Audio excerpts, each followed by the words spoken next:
So, would you guys believe me if I said that this is the safe for work version of this image that's on screen right now?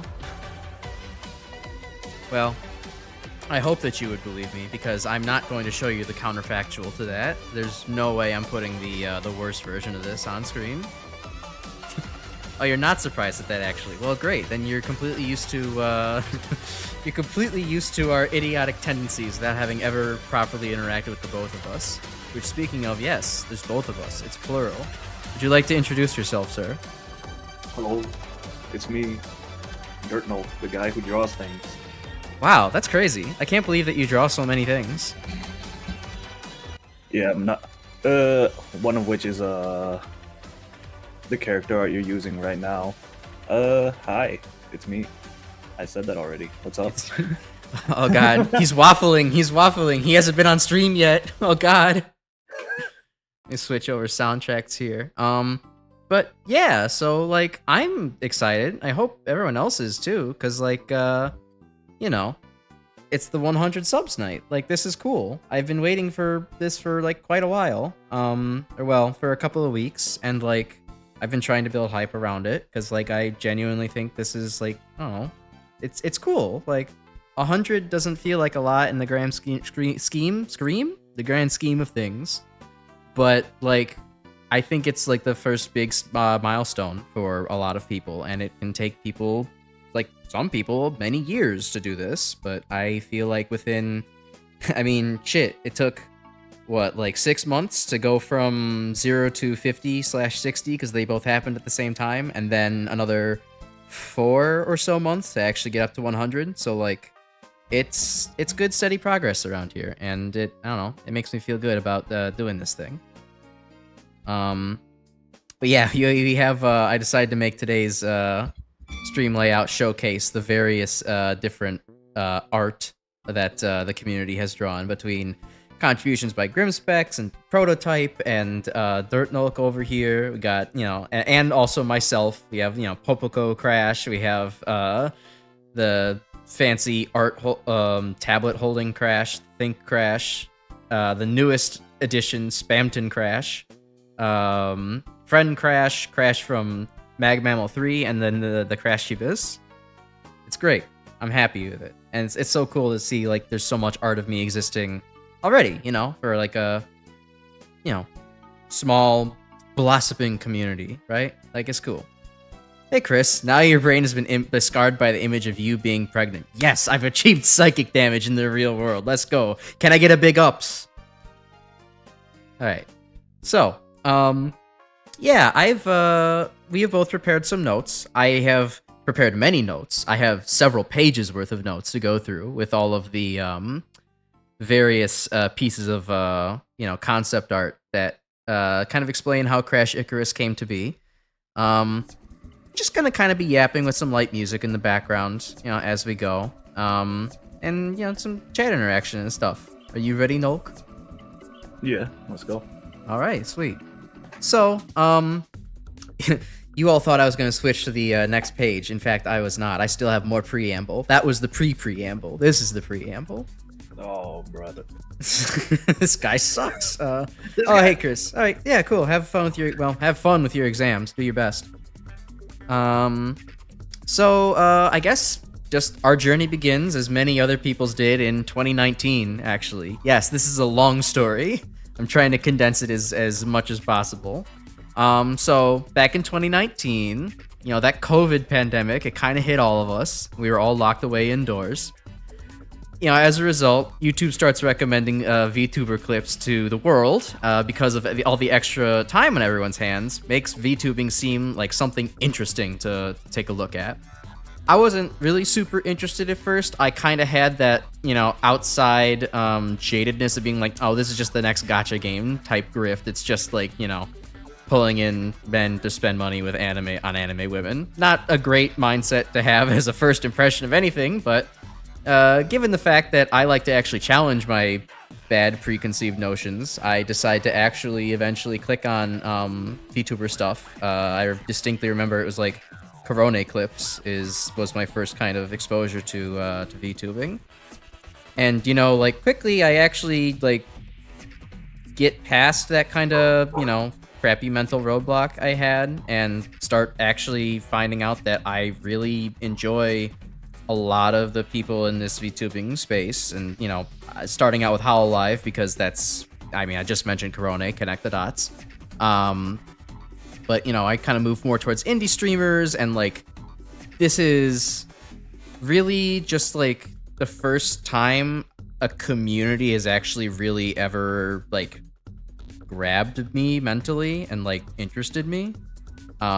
It's kind of the first time I really saw a community where a lot of people seem to kind of think like me, have a similar sense of humor, enjoy similar things, and, importantly, are generally not racist or weird about it. We gotta put the generally tag in there. It's not a guarantee, unfortunately. But, you know, inevitably, because I start enjoying VTubers, like, around mid-2020, I actually start entertaining the idea of becoming a VTuber myself, because, you know, we all start thinking about, well, what would I be if I did this thing? And, well, step one of that is drafting a design. So, with meager artistic skills, I do actually drum up a sketch, just kind of for my own, you know, I guess documentation or kind of like self-expression type purpose, you know, artist shit. A thing that I am distinctly not. And yeah, this is kind of like the base reference sheet of like what I had first developed. Grim, you got into the VTubing scene because all the VTubers you're already watching, or YouTubers became VTubers, Heavenly, Takehata, or associated with them like Vinny. Yeah, that I'm surprised that didn't get me first, considering I already watched like a lot of Russian Badger, and I enjoyed Heavenly on there. Like, it was kind of cool to see later, be like, oh, Heavenly's in this space now. Sweet, I'll actually like fucking see him now. It's great. So, yeah. The sketch does not, in fact, have a face. Yeah, we'll circle back to that one. But kind of like with this sheet here, I went and said like, okay, if I'm making a VTuber, what are the things that I'm combining? And I basically took 3 basic elements to mash together and form into, you know, a model, which I think is a good principle for anybody trying to make a model. Like, just shove a couple of interests together and it's bound to make something, right? So, you know, the first basic element is probably what you're all expecting, considering I don't shut up about it. Well, actually, there's 2 things I don't shut up about, and that's perfectly exactly, you know, what I make a model out of. First one is, you know, a love of chemistry, and yeah, you can see, you know, some of those elements kind of, you know, here already. Like, you have, on the tool belt, I had put, like, these scintillation vials, which sounds like it has a fancy name, but they're just, like, these 20 milliliter glass vials with a screw top on them. And, you know, they're useful for, like, collecting shit and doing your samples and what have you in there. So, like, they have to be there, along with, like, some tools that I was using on a day-to-day basis. I guess a good backdrop for this is also the fact that, like, I was in grad school when I started drawing this up. I was just starting grad school, so, like, my entire life was kind of based around doing chemistry. So, these were everyday objects for me. Oh, wait, really? Yeah. This actually puts this drawing a lot later than I thought you made it. When did you think I made it? I don't know, in, like, high school? Oh, no. Wait, okay, hold on. No, really stop and consider the chronology of what you just said. Really stop and think about that. I didn't realize this was, like, made for, after you, like, got into VTubers. I thought this was a little bit before. No, you thought, like, this was just some, like, Mega Man sketch I had made, like, many years ago? Yeah. Oh. No, yeah, I made this explicitly because of getting into VTubing and stuff. Oh, yeah, see, a lot of this makes a lot more sense now in my head. What questions did you have beforehand? Were you like, why did this guy decide to have? Actually, hold on, no, it makes a little bit less sense. Because you had, like, I've confused 10 or him. Something like powers? 10 powers? I remember you had, like, a go-go gadget arm here, right? Actually, you want to, like, talk about, like... I'll get into that. Yeah. But, I mean, we could talk about it now if you wanted to. Actually, yeah, because there was, like, part of it was, like, the extendo arm, right? Yeah. And then there was, like, a go-go gadget arm also, where it was, like, transforming into, like, a bunch of different stuff. Not a bunch of different things.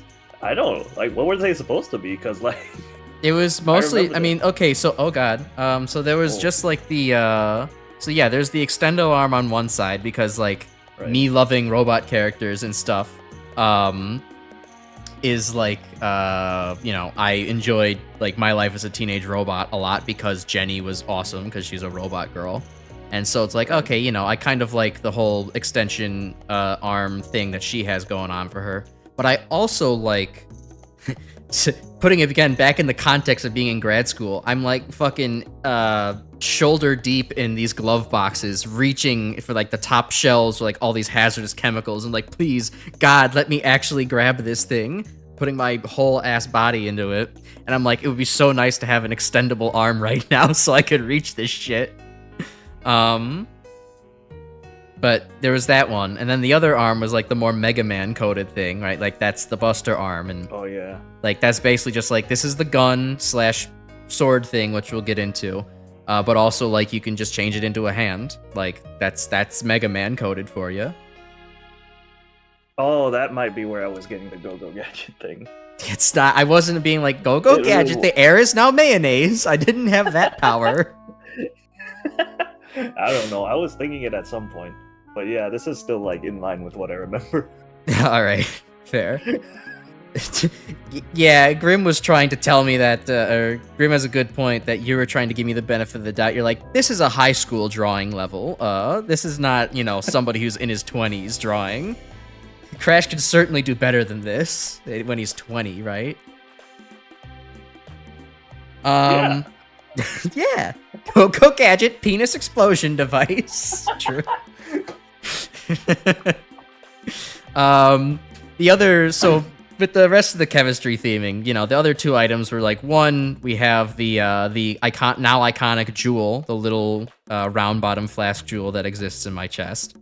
And then the other one here just being like some safety goggles. I kind of wanted I wanted to make goggles that weren't like a completely normal, like just like smooth on the top and have like the two little like, you know, U-shaped curve. I didn't want it to look very typical like this. Not because like that's bad, but just because it's like, you know, it's a little generic. I wanted something that had a little bit more of my own flair to it, so I went with this kind of like, you know, wavy design here. And I was like, I want that. Give me that thing.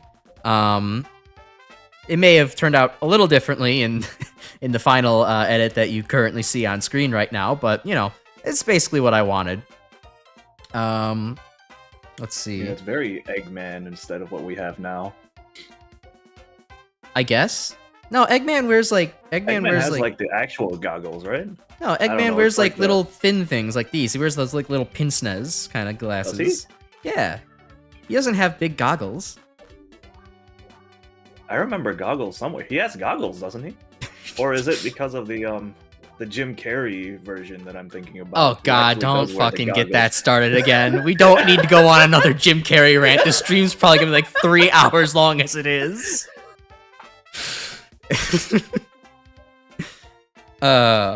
Someone mentioned this. Get the fuck out of here, Undercover Defective. Nobody asked you. Welcome, Undercover Defective.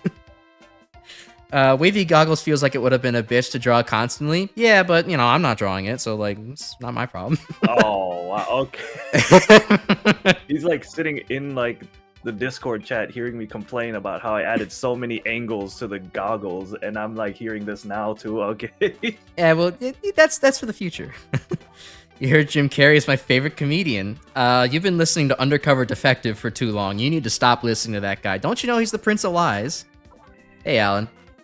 The modern Sonic Eggman wears goggles on his head, but spectacles over his eyes. Yeah, I guess that's true. I always forget about the fact that there's, like, latent goggles on top of his head, because he never puts them on. Yeah, because he's already wearing the glasses. He already looks fresh as fuck without them. There was also one, like, little scrapped idea I had and kind of, you know, laid out here. Like, in the... what would you call this section of the body? The side thighs? The outer thighs? Yeah, like the outer thighs. Yeah, in like there's an anatomical name for it that neither of us remember. That's fine. We're not... well, we're both actually scientists, technically, but... anyways. It's like the anterior or something. Yeah, we don't need to bog ourselves down with that. And the outer thigh, I actually had an idea where, like, those could be like little storage spaces slash places where like little analytical devices could be kept and held and do chemistry stuff with it. I was leaning like really hard into the chemistry at that time, and while I don't necessarily oppose that idea for like a, you know, a lore idea, it definitely doesn't come into play, you know, all that much, and it's kind of scrapped at this point now, but it's on the bench. I'll come back for it at some point. I think it's still actually on your character. They're there. I don't think that they have. They're there. They're like not very pronounced. Hold on. Switch to forward where the reference sheet is. I don't know. Those kind of look more like. They eventually ended up being those like blue lines right there. Yeah. Oh. Yeah, those don't look like whole compartments. Those look like maybe like just ridges or bumps like on armor. Like I've always imagined this just be like plate armor, basically. Yeah, I think they just ended up as bumps because I completely forgot what they originally were. All right, that's fair. But yeah, it's like I don't know. It's a benched idea for now. We'll come back at some point. I'm something of a scientist myself. That is something that Dirt Nolk has absolutely said in the past. I say it regularly, actually. On the regular. All my homies know. But yeah, so like that's like all the chemistry inspiration stuff. And I'm like, okay, so that's the one thing I don't shut up ever about. So what's the other thing I can shove this into? Oh yes, Mega Man. I love me some Mega Man. Whenever I have the opportunity, I will talk about Mega Man for probably hours on end and be like, actually, the fine tuning of Mega Man 3 really didn't, you know, hold up very well. Instead, you should look at these pieces of Mega Man 4 and just go on a whole essay about it. So I mean, like, there's already aforementioned, like, there's kind of the Buster hand. That's very Mega Man coded. The other concept of like having the little gemerald inside of your torso, that's very Mega Man coded. Generally being robot, having armor, having some kind of like job-like purpose, Mega Man coded. Having odd asymmetric design, where it's like one thing is like useful for a very specific application, when, you know, the other arm could have easily been the same thing, but it's not. Also very Mega Man. Yeah, so like this whole thing is, like, it screams Mega Man, I think, and that's very good. Mega Man, you say? Mega Man, I do say. You should know that much, Super Nerd. You're here all the time. I talk about Mega Man constantly. Imagine if you base the final design off of Inafune's Mega Man 1 art, Baby Man Crash. Ugh, no, I know Inafune wanted to do a chibi-style art for Mega Man, but was limited by the NES. Thank God he was limited by the NES. I don't like that art style at all. Water. Okay, cool. Oh yeah, and I even kind of put it in notes here too, like, my poor drawing skills don't let me actually make scale correctly, but I did kind of note where it's like, oh yeah, the shoes/boots should absolutely be larger to look more Mega Man. Those giant ass Tims that Mega Man be wearing all the time. So let's see, other stuff here. There's also, I listed like some stuff about like what Mega Man things like I took inspiration from, like Crash Man from Mega Man 2. I mean, if you haven't drawn the parallels already, staring between the PNG currently talking to you and the guy on screen right now, I don't think I could make it any clearer at this point, but like you could see a lot of design similarities between like the little gold trim, the circular one gemerald in the middle that's also green, and to a certain extent, the fact that I have kind of hair covering one of my eyes is kind of a lot like Crash Man in most of his art, so like, yeah, that one's pretty obvious. I forget where Proto Man necessarily plays into all of this, but apparently he did. And then, as we'll kind of come to see with like maybe some of the hairstyle and other design pieces, like Mega Man Legends, Mega Man Walnut, Mega Man Star Force, all kind of come together to push, make this current model. Crash Man's hair? No, I'm talking more about like the fact that he has this helmet thing that kind of stands in for hair, and like that covers one of his eyes in most of the art, and like, so in turn, I wanted to have hair cover one of my eyes in my art. It's parallels. Proto Man, cool shades? Maybe. I don't know. It's best we just forget about Proto Man. Much like Capcom. No. Let's see. Is there anything else to point out? Oh yeah, and then I mentioned there was a third thing that I wanted to combine. Yeah, like a pompadour. That's exactly kind of what I was thinking when I was making this super nerd. So there was a third thing that I was thinking of, wanting to combine to make my VTuber model, my VTuber design, is that now this sounds very random, but hear me out. I really always loved how A, Shadow the Hedgehog, and B, Doc Ock from Spider-Man move around. Like, I love the mobility that they get from, respectively, the rocket shoes and the many metal octopus arms that Doc Ock has. But, like, to start off with, like, Shadow, I mean, yeah, like, the teen side of me, I mean, who the hell doesn't love how Shadow, like, is super cool and skates slowly at, like, Mach speeds with his, like, rocket shoes? Did someone mention Shadow the Hedgehog? Yes, we did. All right, we get it already. I'll play Shadow Generations. But yeah, body type, you can see the inspiration coming from Volnut. Yeah, I think that might have been it. Just the general build probably is where I got a lot of Volnut inspiration from this. But yeah, so like, who doesn't love the fact that Shadow the Hedgehog skates around everywhere? And I'm like, why is this not in more character design? I don't really see this often. So like, I'm going to incorporate that into my character design. I think that's cool. So like, here it is. I'm putting it in here. It's not exactly the same, but it's there. And so yeah, I wanted to have that around, perhaps some kind of rocket powered stuff. I mentioned like here in my reference sheet that like somewhere around like this side of the back, there should be like a rocket port to kind of make that work. I don't know if the physics on that work. Dirt Nolk, you got that physics degree. You tell me if that works out. Yeah, around the all right, he said yeah. Around the hip and waist area, that would be like center mass of your body. So that would be like the best place to put some kind of boosters. That's why like in anime you see them starting to put wings around there instead of like in the upper back. Because yeah, you can see it in Apex Legends too. They have like a booster pack right at that exact location. We'll get back to Apex. Yeah, we will. He has really cool run cycle animations, like a mix of strength and effortless grace. Yeah, I do love that. That's like really cool about like Shadow's movement. It feels like he's both like trying but not trying all that hard. Like just enough effort to be like, you know, his famous line, "I'm the coolest." Does he actually say that? Please don't say. He says that in, I think, Sonic Heroes or Sonic Adventure 2 when you get like it's Sonic Adventure 2 when you get like a certain amount of points, he'll like actually say, "I'm the coolest." That's like a Sonic line, bro. That's not Shadow. What is it? Yeah, but real? Sonic would say it like, "I'm the coolest," and Shadow says it more like, "I'm the coolest." Oh, so they just say the exact same thing, but well, no, Sonic doesn't say it. It's just that you think Sonic would say it. Oh, so okay. Let's see. So if I had 4 rocket power tentacles, I'd be faster than both. True. Faster than the speed of sound and light combined. Astro Boy Generations. Get that out of here. No. Everyone loves Shadow. I mean, you made an OC that has the red highlights and the black hair thing from Shadow. It's cool. Yeah, like it really looks good. Shadow has great design, even if it's like super edgy now. Like it's edgy because it defined edginess for many people. It's great. Thought his famous line was "You faker." That's one of his famous lines. He has many famous lines. Shadow says, Sonic, I just love Latinas."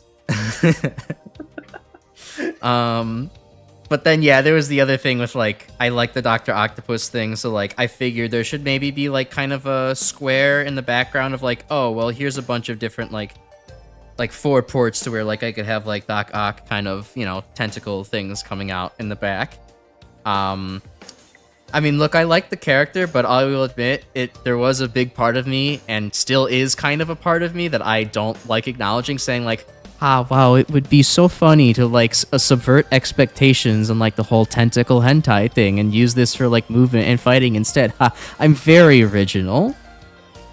Why would...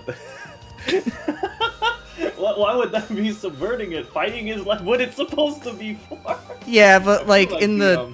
It wasn't not subverting the Doc Ock expectation, but subverting the anime. Anyways, it's embarrassing, and I'm not really proud to admit that. But that's yeah, that's a part of it. I just didn't tell Nolk that before I handed him this reference sheet. I just left it like that. Yeah, that's definitely not what I would have thought when you put Oh, well, to be honest, it's not even a part of the character anymore, so we don't have to remember any of that. That's so true. Tails says, look, ramps. We could use these as ramps. Yeah, Tails do be like that. The movie makers acknowledged the Latina joke, which is why they had a scene of him watching Spanish TV. Excellent. Perfect. That's just what we like to see. But anyway, so like that's oh, I guess I had two other miscellaneous notes. Was yeah, as Grim kind of mentioned, yeah, there's no way I'm drawing a head. I do not have the artistic skills to draw a face. I mean, you see the rest of this? I don't have the artistic skills to draw a period. I don't have the artistic skills to draw a face and a head with like good detail. So I just kind of left that. Done like a smiley face. Yeah, I wasn't about to do that and make it even cheaper looking. I mean, really, imagine. Hold on. Imagine if I handed you a sheet that just looked like this. Yeah, that still would have worked. Yeah. Okay. Anyways. I didn't, so I didn't want to do that. I only just draw a basic head so I could put the eyeglasses on. And the other note is that, like, at this point, I actually don't remember if Crash Icarus was the name that I had settled on at this point. I knew that it was going to be Crash as first name. I don't think I had the last name kind of decided on yet. I was bouncing between a couple of things, and eventually we got to Icarus, which I think I've... Anyways, yeah. Fish are Cold War escalation. Dirt Nolk add Wonder Bread. Great. Thanks, Defective. You're good at drawing heads. With our powers combined, we can make an average-looking guy. Hell yeah, average-looking guy club. Let's go. Or we could just commission Dirt Nolk to do it. What? Anyways. But anyways, yeah, so once I sketched this out, the one thing I did before I handed it over to Nolk was that I started crudely filling in some colors. Now, these are kind of various levels of horrendous. Like, this one I think particularly looks not good. And we ended up having, yeah, all these three. But, yeah, I went through all three of these colors, and I think, and ultimately, like, this color scheme was, like, the best one of all of them for me. Like, I know what I like about it, but, like, I know, Nolk, you went forward with it and kind of started designing off of it. Like, maybe you and your artistic guys can tell the people why this is better than the other two color palettes. Yeah. I don't really have the words for it, but I feel like the first one was too, like, Teenage Mutant Ninja Turtles. Sort of Donatello core. This one was, like, the bright colors, like, immediately put me off. I probably could have made something with it, but, like... Yeah, the cyan does kind of yell at you. Yeah, it really was. This one was just the most normal out of all of them, I think. Yeah, it just had a better balance. I kind of agree. The cyan on the arms thankfully got dropped as well, but like this one just had better color of blue matching with the white, and like the green was accents. So like that was, that was more good. Cohesive. Toothpaste. Grim, you're so right. Okay, I wanted to like write this in my notes, but I couldn't remember like exactly why it felt toothpaste core to me. What fucking brand of toothpaste am I thinking of? Because this is toothpaste colors. I don't know why. Crest? Like any of them? They all use the same colors. Is it Crest? I think Crest maybe. Is like, it's like, bro. I mean, I'm thinking of Crest. I think of their fucking Supreme logo. I'm not thinking of anything else. Supreme, like red and white. It's all like blue white colors, right? No? Hold on. I'm not. I could look this up. I feel like every toothpaste company is overly reliant on the blue and white color scheme. Oh, no, you're right. Okay, so Crest does not have that on their default box. They're mostly just like kind of a shine in the background with like a solid blue, or just like a solid blue with their like, logo on it. But like when they're selling their like, hold on, I can copy this or save this really quickly. When they're selling like their kind of mintier toothpaste. Oh god, this is a fucking... Ew, that's an AVIF on fucking Google search. That's disgusting. I want JPEGs. Oh, yeah. Do I look like I know what a JPEG is to you? I don't. But yeah, no, you're so right. It actually looks... Hold like that. Let me just pull this picture up real quick. Where's my like things? There's my things. Image. And then now I gotta scale it. Okay, come on. OBS? OBS, you're not helping right now. Okay. Where the fuck is this image? How big is this? It's the largest picture of toothpaste Google could mount. Oh, nope, that's moving the stream. Okay, it's kind of like broken. I don't know. It's not working right. We'll just move on. We don't have all night here. But yeah, no, it is brand of toothpaste. Is very toothpaste core. Sensodyne are ultra bright colors. Yeah, I'll look into that later. But yeah, thank you, Grim. I'm not crazy. This is toothpaste colored for some reason, and it does bug me. But yeah, so like, you missed the good stuff. Only just a little bit of explainer. It's fine. You can go back. But we're talking about. I don't know if this is the good stuff, D, but this is what you missed. So you're pretty early. Crash Icarus, fuck off. You're right. You're right. But he's right, but he shouldn't say it.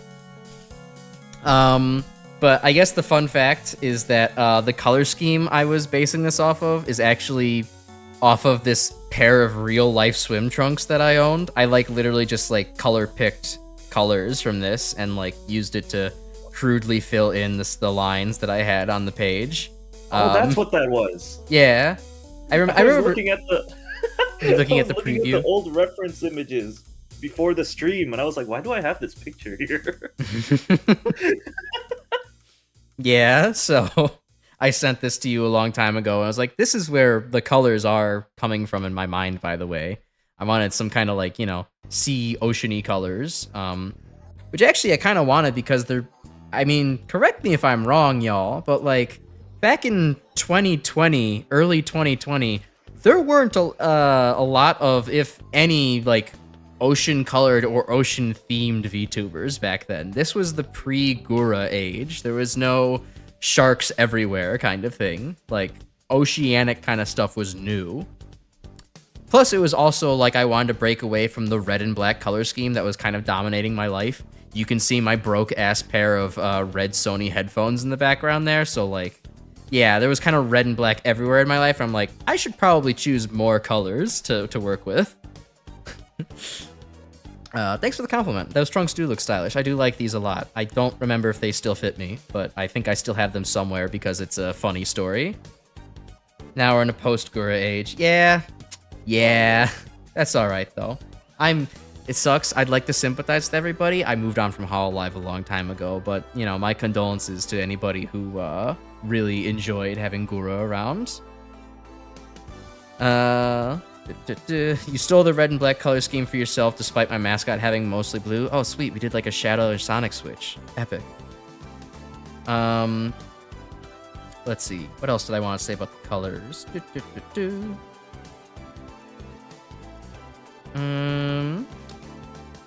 Oh yeah, one other fun thing was with the goggles here, I had this triangle in the base design of the goggles, but I decided to color it red for some reason here. And for anybody familiar with their Mega Man lore, that the red triangle is kind of the mark that all the Reploids have in the Zero and ZX series, so to indicate that they're robots. So I don't know if at the time I knew that, but I committed to it apparently without even knowing. So I don't know, that's cool. I feel like I deserve big ups for having the future sight on this one. But basically, after I handed this crude character sheet into to Dirt Nolk, he did his artist magic and spat out what I would consider the first real design for Crash Icarus. I guess this is a real design, but I'm downplaying myself. But he made the first real design. Are you ready to see it, kids? I can't hear you. Are you ready, kids? Aye, aye, Captain. Okay.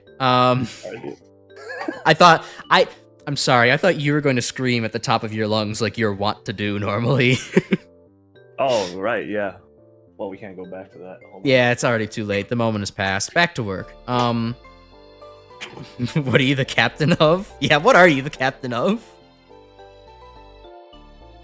And he's a captain of dipping, apparently. Alright, so this was the first kind of finalized model for Crash Icarus for a long time. I never actually ended up using this because of, well, life got in the way, and we'll talk about that, but like, yeah, kind of just soak it in. Like, I think it did a really good job on capturing everything that was on that sheet. Like, I mean, it looks really similar to kind of the Crest Icarus that was on the previous page. It had the roller skates, it had the jewel, it has the tool belt, it has like the little side compartments on the outer hip. It's got the buster, it's got the extendo arm, it's got the glasses. I mean, some of the glasses details are missing, but that's A-okay.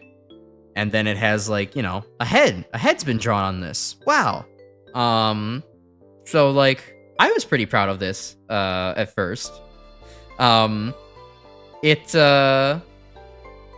thing that popped in your mind when seeing that, you might be insulted, so you're not sure if you should share.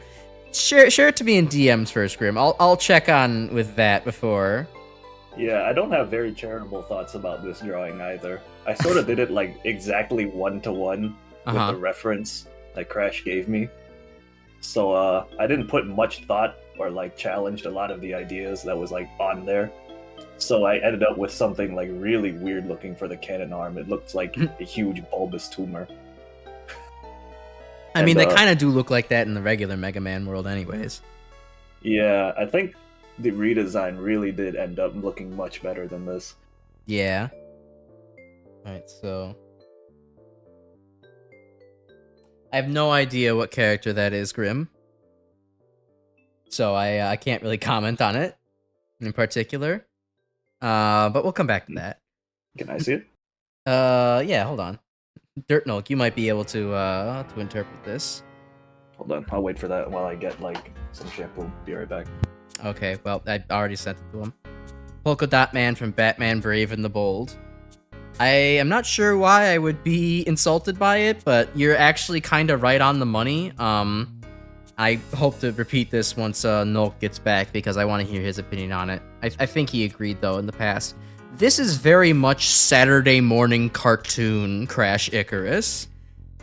It kind of works if this would fit almost perfectly in Ruby Spears Mega Man. This would not fit in the actual Mega Man. Fully crashed. Yeah, you're kind of not too far off, D. I agree, it's kind of got the 70s look, and that's why it reminds me of, like, I mean, I know Ruby Spears was not 70s, but, like, it's kind of reminding me of, like, yeah, that older animation, robot sci-fi kind of thing. Yeah, it's very, like, just... yeah, there's questionable things being put to page. Yeah, okay, so you're back. I was saying that this is very much Saturday morning cartoon Crash Icarus. Do you agree? Wait, yeah, I don't know who this is. What? What do you mean you don't know who? Oh, not two separate things, but you don't know who that is. It's fine. Grim said it was Polka Dot Man from Batman. Batman Brave and the Bold. But I was saying that my guy looks like a Saturday morning cartoon and superhero, and like, yeah, that fits. Grim was kind of on the money again. Yeah, it does, because of the Danny Phantom thing. Thanks, Super Nerd. This would fit in that 3D Mega Man that died in a single season. They had to fucking kill Poochie off because he was too unpopular. That's right. But yeah, so like, I don't know. It's the only other thing I would explain was like this little sword here was like, that wasn't actually Z-Saber Light inspired. That was more like, I was very Noida pilled at the time. I was playing the game Noida constantly, and they have like a little luminous drill in that thing, which is like, you can basically think of it like a soft sword that like can eat the terrain pretty well. I was kind of thinking along those lines. I wanted to look like soft light, but still like hard kind of, not hard light, but like it's soft kind of thing, right? Yeah, it doesn't, I don't, anyways, I'm glad that I had years to sit on this and think things over, because like there's other weird things that like don't quite mesh with me, or like just also don't make sense in retrospect. Like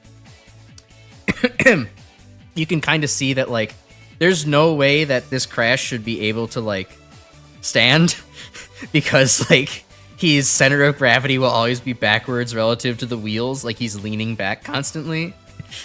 He's kind of a little bit, he's gonna fall over, realistically speaking.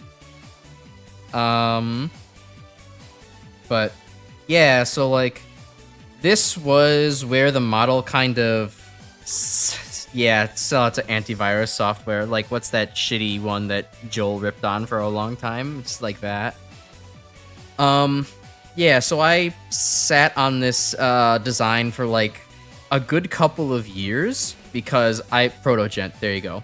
I sat on this for a couple of years because I was way too busy in grad school to actually entertain doing streaming on the side anymore. I thought, oh, well, my grad school classes were pretty easy when I was an undergrad. I should actually have some time now. No, it turns out that for some reason, my fuck-ass grad school actually made life hell.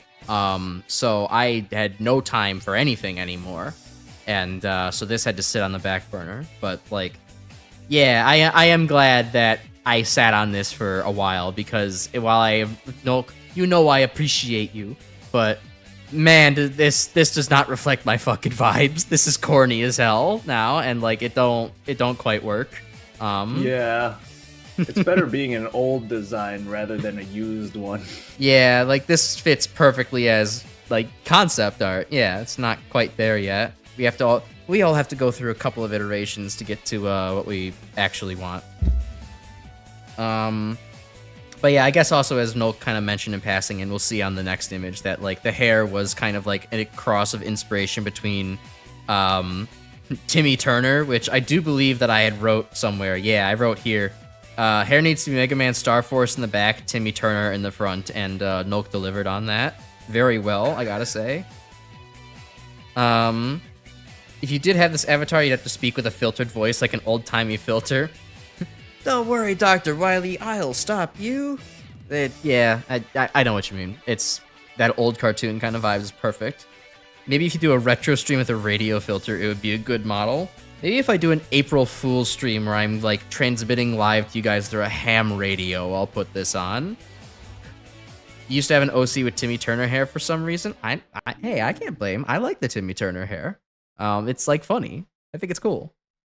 But anyways, yeah, so like once I got out of grad school, I took my master's degree and left. And I moved to my current location. I was ready to kind of start taking up a hobby again. I had no time for any non-solo hobbies in grad school. Like all I had time for in grad school was like the occasional like Friday night 2 hours of gaming, or cooking dinner for myself and experimenting with new things to cook.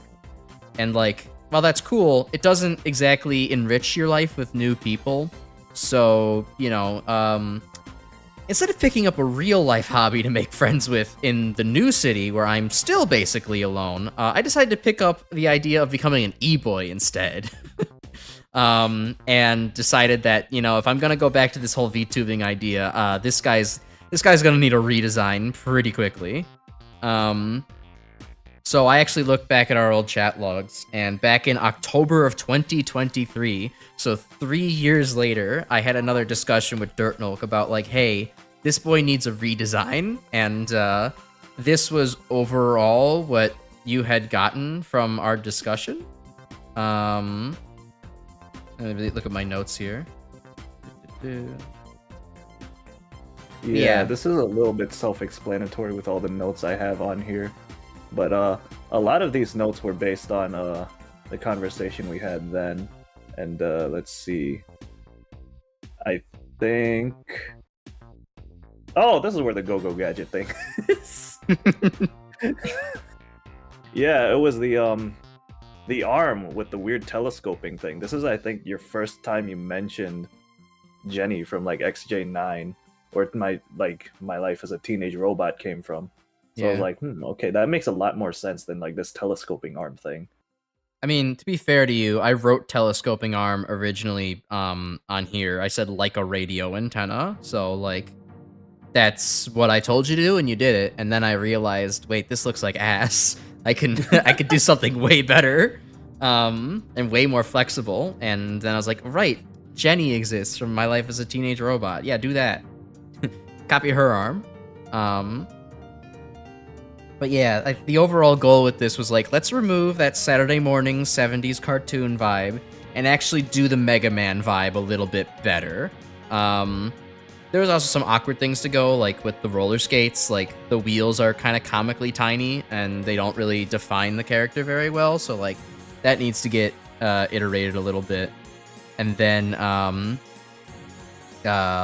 like Nolk said, make the Buster less angular, or more angular and look less like a big honkin' tumor. And then just get rid of this fucking Noidosaur. Get rid of that shit. We don't need that anymore. Game's fun, but it's not going to be a defining part of my character. Also, back to the Timmy Turner idea. I wanted my hair to cover my eye, one of my eyes a little bit. I wonder why I really enjoyed that kind of look. Anyways. This kind of looks like Mr. Fantastic with the arms. Yeah, no, the color scheme is very on point. Hence that Saturday morning superhero vibe. Especially with having an extending arm. Like, imagine if that was it. Like, that would be, yeah, that's Mr. Fantastic to a T. By pure accident, considering I am the least knowledgeable Marvel person here. Too bad you never watched Robot Boy growing up. His powered-up form would fit a lot of good design features to take inspiration from. I'll have to look that up later. I would love to actually take a look at that. Nolk sent me this as part of his kind of drawing process, like all the different things he was referencing. Do you wanna talk about this page a little bit, sir? Oh yeah. So, like I said, right, the first drawing was based very much so on that notebook sketch, but when I was redesigning it, I had to pull from a bunch of references to sort of inspire the upcoming redesign. So I pulled a bunch of like stuff from I say a bunch of stuff, but I pulled like one image that I really liked because I still don't know anything about Mega Man. The one Mega Man game I've ever played was like X5.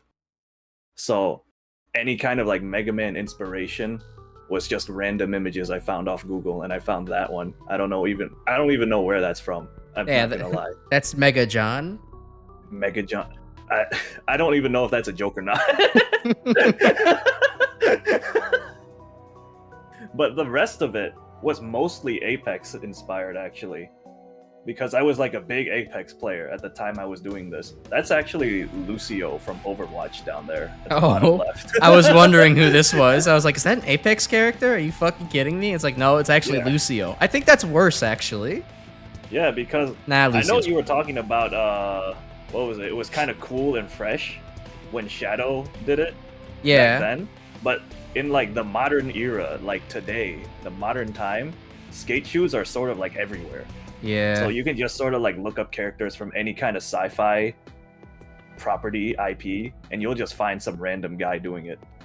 So I probably should have taken a little bit more inspiration from like something cooler, because I will talk about it a little later. I don't really like the way it ended up. I think it's cool.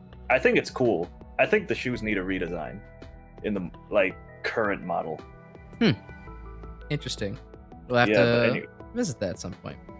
Yeah, and like you like the way the Timmy Turner hair ended up, but I kind of felt it was weird because it wasn't very like uniform. I know that's what we were looking for, but like the big front flop with the spiky back, I kind of didn't like that one either. It does kind of look weird. Yeah, there's like, besides like the sort of like obvious like weird telescope arm thing, there's a lot like about this character I could pick apart right now. I won't though, for like sake of time basically. But I did like the overall idea of the whole thing. Let's see. Oh, we have Gary Oak as well. That's where you were drawing new hair inspiration from. So like that's worth pointing out. I like where that, true. You can kind of see that on the current model, on screen right now. Like you can see there's like kind of, the nice little spiky frocks. What words should I use to describe a fucking bunch? A bunch of hair, spiky little bunches popping out. Like it works well. Yeah, bang, I guess. Like a bang of hair. Yeah. You also I had mean, my actual inspiration for the hair ended up being completely different. No longer Danny Phantom. Hmm. Yeah, I'll talk about that when we get to like the reference sheet later, actually. Gotcha. All right. Anything else you wanted to say about this? No, that's it really. I think we can move on from this. I don't All want right. to look at it anymore. Uh, it's actually I drew this back on like the old drawing pad, like the tablet, the one where you have like on your desk while you were looking up. That requires like a whole different set of muscles. damn. So that's you just- gave yourself scoliosis for this? Well, no, like the opposite actually. I was sitting Oh. straight up. I had like perfect posture while I was drawing this. It's just you're not looking at what your arms are doing. It's a whole different set of like muscle memory things that you have to develop. Anyways, I don't have that problem anymore because the new drawings I made with like a nice tablet, like a nice display tablet. You've got a tablet like that. Nice, D. You're in good company here, Nolk. A lot of the people here are artists because, of course, they are. They're VTuber fans. Oh, very cool.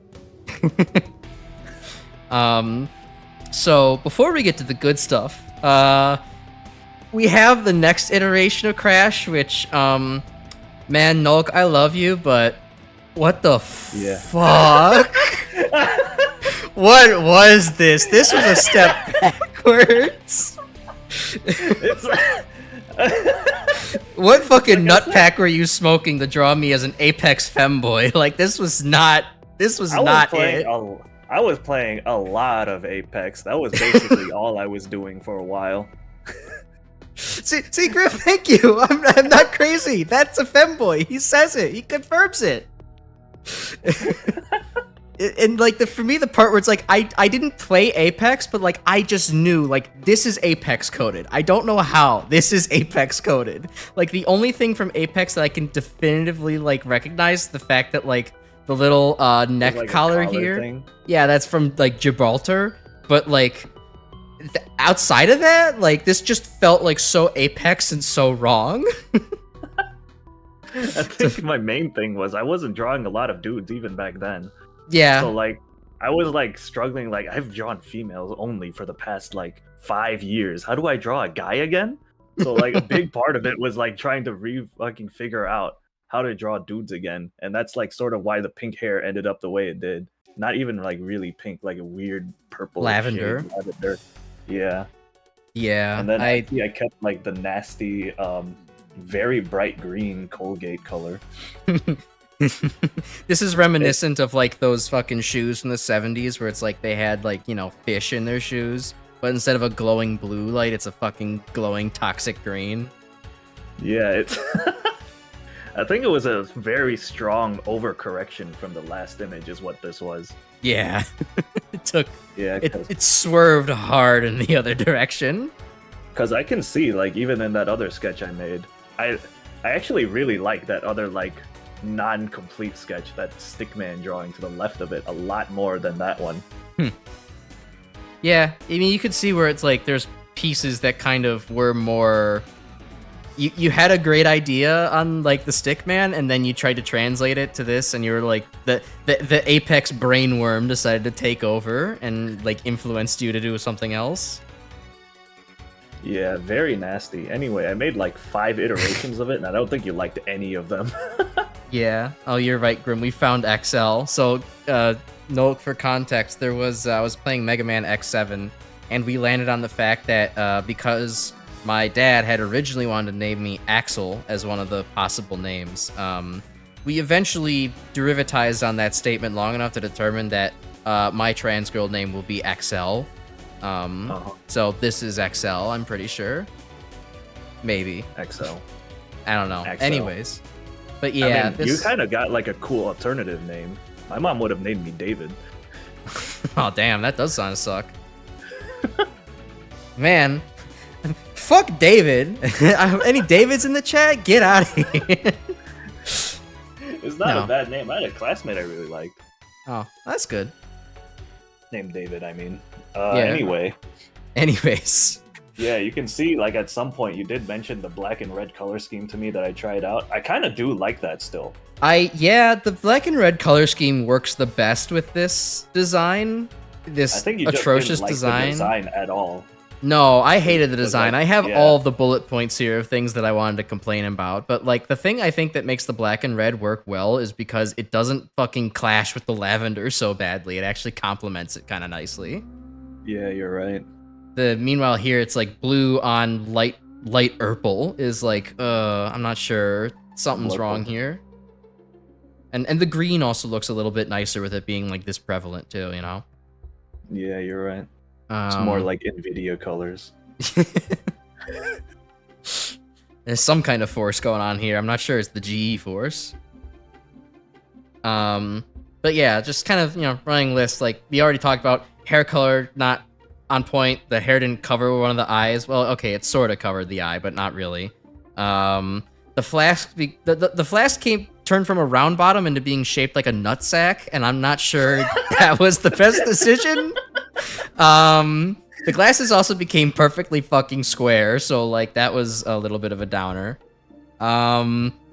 If you look really closely, you can see the XJ9 extendo arm, but I don't think I actually ever saw that when I first saw you give me this like sheet. Yeah. So like I didn't notice it back then. The extendo arm actually gave me a lot of trouble in this phase because I was trying to figure out how to make it less like an antenna arm, but at the same time I couldn't wrap my head around how like an arm shape would extend. And without the elbow too. Yeah, with like the whole elbow thing and the forearm shape getting in the way. Because I really like drawing arms. So like not having the arm shape and just having it be a tube shape was fucking with me. So I was like, I need to keep the arm shape. But how do I make it like, how do I convey that it's supposed to be extendable? And like you sent me pictures of XJ9 and I'm just like, this is like a cartoon drawing with a character who has tube arms. Yeah. And yeah, exactly. Yeah, I just and you're like, this is not inspiring my artistic sensibilities. Yeah, it really wasn't. And I think I ended up just like ignoring that whole problem. I'm like, yeah, let's just draw some lines on it. And yeah, they do extend. Yeah, it works. It's crazy. It does work because I eventually made that thumbnail drawing, the full body with the extendo arm. It doesn't look bad at all. Yeah, no, it looks great. Like you got used to it eventually. See, the best part is that I've actually this is a symbiotic relationship. Not only do I pay Dirt Nolk money for these commissions, he also actually has to learn to be a better artist instead of just, well, okay, hold on. He has to broaden his art skills by drawing dudes. And, yeah, the dudes part. And different and robots, shit he doesn't normally do. I chose a fucking guy who likes to draw anime women to draw me as a fucking robot boy. This was certainly a choice of all time. Yeah, it really was. Oh yeah, the cannon arm also. That was like a very strong overcorrection. You see in the first one, it wasn't even a cannon arm. It was just like a sort of thing. Just an arm. Like a piece of an arm, like a piece of armor. The reason I did that was because this first iteration was based very strongly on Phantasy Star Online. The hunter characters, basically the melee characters, they have like a sort of shield arm thing, sci-fi thing, where it's like a shield projector. So that was more like that instead of like a cannon arm, and you can sort of see it even now, where it's like very not bulky at all. It's sort of just like a battery shape in the current design, but like way back then, it was like designed as just like a sort of armor piece. Ah, and so it would kind of be like if you extended your hand out, it would kind of like do a shieldy thing. Is that what you're describing? Or yeah, it's just you hold it in front of like that was the what is it? The inspiration, and that's why it looks like that. I did eventually make it a lot more canon-like because I was like, this needs to be a canon. I can't just make it not a canon. You can't have a non-canon drawing. Yeah, I can't have a non-canon arm be a canon. That's like weird. Yeah. But yeah, that's the fucking apex femboy period of Crash Icarus. So the one cool thing though is that on the rest of this sheet, you can actually start to see the final design kind of starting to form a little bit more. I I think the biggest difference that like makes these two like that makes the new one better is like it's like twofold. One, okay, maybe like okay, if I'm just gonna go down the list of all the bullet points again if I go along all this, but like one of the subtle things that I actually do like about the more modern drawing, or where this drawing started heading, is like the shoulders are just better. Like there's something subtle about like even though the width really hasn't changed that much, I think like the angle has like maybe been slightly perked back up. So like I have more of like the masculine shoulders rather than like the sloped female shoulders. Like that is true. You did mention that specifically when I was doing the redesign. I did. And I did actually write in my notes, the shoulders did end up being one of my favorite parts of this like whole design. Which actually follows into another note that I'll bring up later on.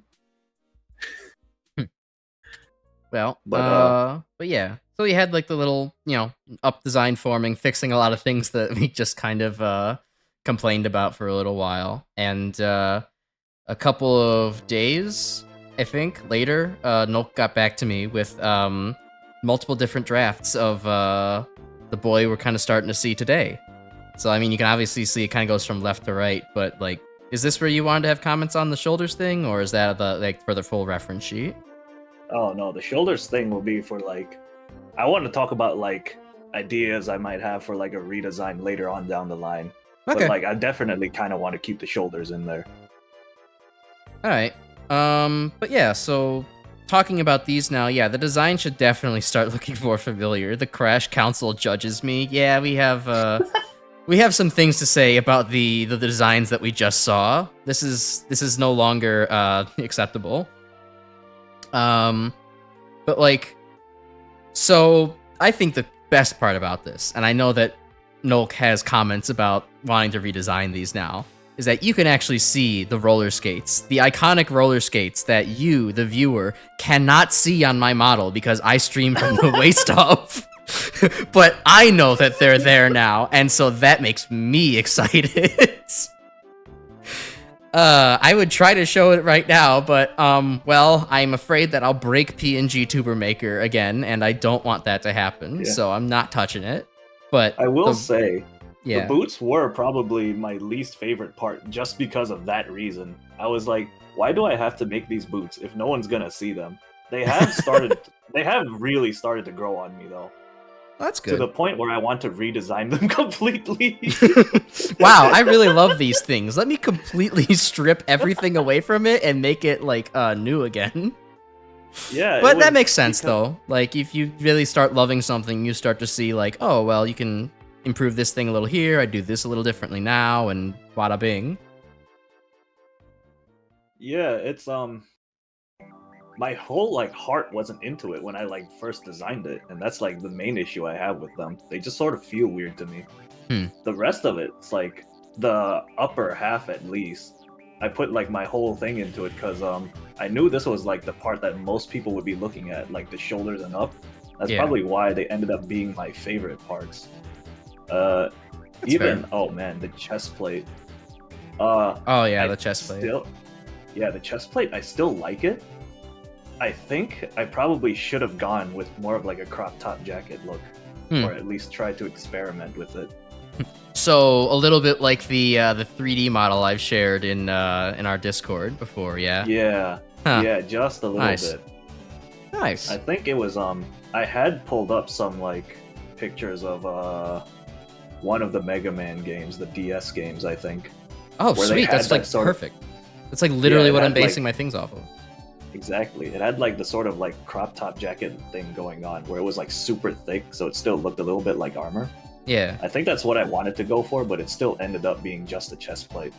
I think that looks fine anyways. Like it would have looked a little, with all of the previous kind of design iterations that went into this, I think that it would have been a very odd look to actually go with crop top jacket for like this specifically, because like you can still see like there's a lot of other, you know, very kind of armory pieces. Like you have, you know, the legs and like the boots and like, yeah, the ZX kind of biometal fuse model things look a little bit like that, but you know, it's like, I don't know, something about it like says like to me this maybe wouldn't have been very ZX if it was the crop top jacket thing, but I don't know. I still love the way that this turned out. It doesn't feel super Mega Man ZX in my mind, those DS games, but it does feel along the lines of like other Mega Man titles, like Mega Man Legends or a little bit of the X series kind of thing.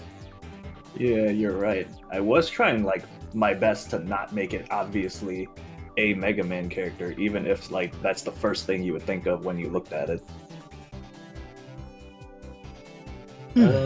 Let's see, what else do I have to say about this? The utility belt. Oh yeah. It's probably my least favorite part of this whole character design right now. Really? Yeah, it doesn't make sense to me anymore. It's part of it was like it was supposed to be an evolution of the oh, it was supposed to be that thing where you had the storage on your thighs. Yeah, that's what it turned into. Oh, so you kind of merged the idea of the thigh storage and the belt, actually, huh? Yeah.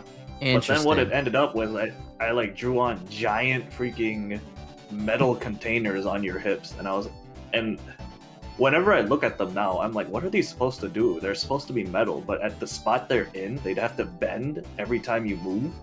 It doesn't make a lot of sense to me anymore. I mean, like plumbers in the real world wear like fucking wrenches on their belt. Like, it's not that far-fetched. Yeah, but it sort of hangs down from their hip onto their thigh. This one's like straight up on your waist. It would impede all movement.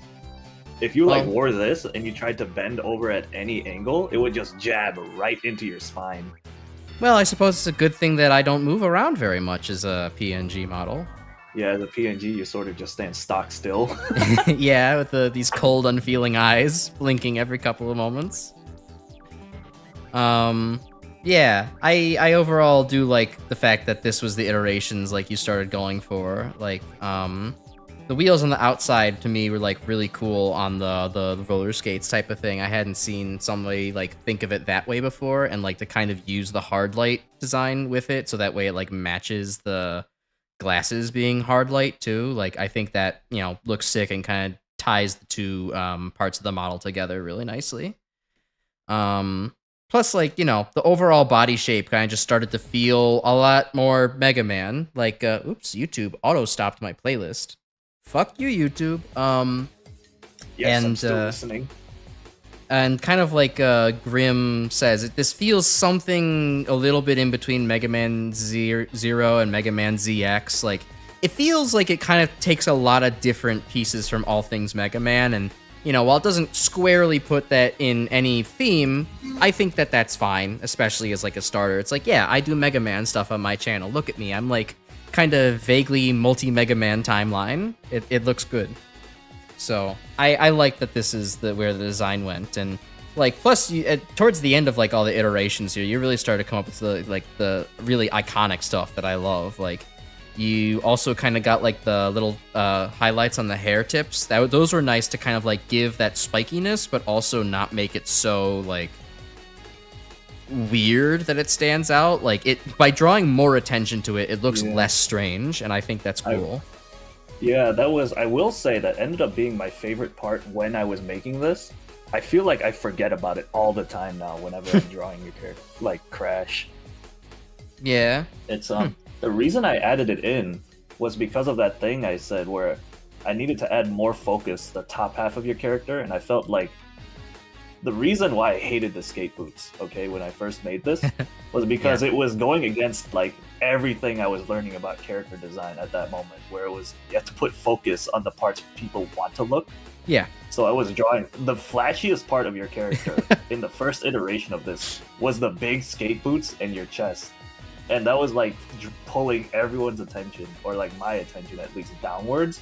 I was like, I need to put something up top. And that's where the yellow highlights came in. I felt like it was a lot of Yu-Gi-Oh in there, but I think it worked out nicely. There really is a lot of Yu-Gi-Oh in there. Like, I was thinking, I've thought that a couple of times too, being like, oh yeah, give me that Yami Yugi cut, and that's perfect. That's exactly what these do. Oh yeah, and I did mention something about the hair earlier. It was originally based on what was it? While you think, hey Gabriel, nice to see you here. And yeah, the kicks do be fresh looking. I wish I had more opportunity to show them on stream, but you know, such is life. just like move your character to the top half of the screen instead. If I do that, I'm going to break everything. I could become a feet streamer. Y'all want to watch feet for like 2 hours every couple of days? Like The feet ASMR stream, let's go. no. Anyways, say the other thing you were going to do, Scribe. Yeah, the hair, the inspiration originally in the original reference was Timmy Turner and Danny Phantom. But after I did the redesign and moved away from the Apex thing, I was thinking I kind of don't want to do that. So you could still see a little bit of it with like the hair covering the eye. But actually what I like based a lot of this off of was how I remember your hair looking like back in the early years of high school. Oh wow, that's a deep cut. Yeah, it's based on my memory of it rather than any picture I actually have. And I would say you got within memory. Yeah, that looks kind of accurate to memory. It doesn't look accurate to real world, but I like that better. Like, you know, throw a little bit of reality and mix it with personal hallucinations, and you have something that generally tends to look pretty good. Yeah, it's just a very like outline of the whole thing. And I just added some spikes in the back.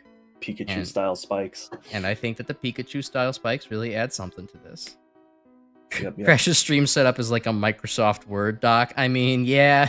Look, it's mostly the PNGTuber thing. If I move that around, it'll break. Like I have a very specific like cropping on OBS to like have it show but not show like big watermarks or like anything obnoxious. And then like if I mess with the scale in PNGTuber Maker, it'll break. Like it's finicky. I'm using abandonware, so like let's not tempt fate here. Yeah, he's got like 3 programs strapped together to make the stream work. Yeah, more like 6. 6. Well, there's PNGTuber Maker, there's OBS, currently there's Discord, there's then Paint.net. They also have Firefox playing stuff in the background.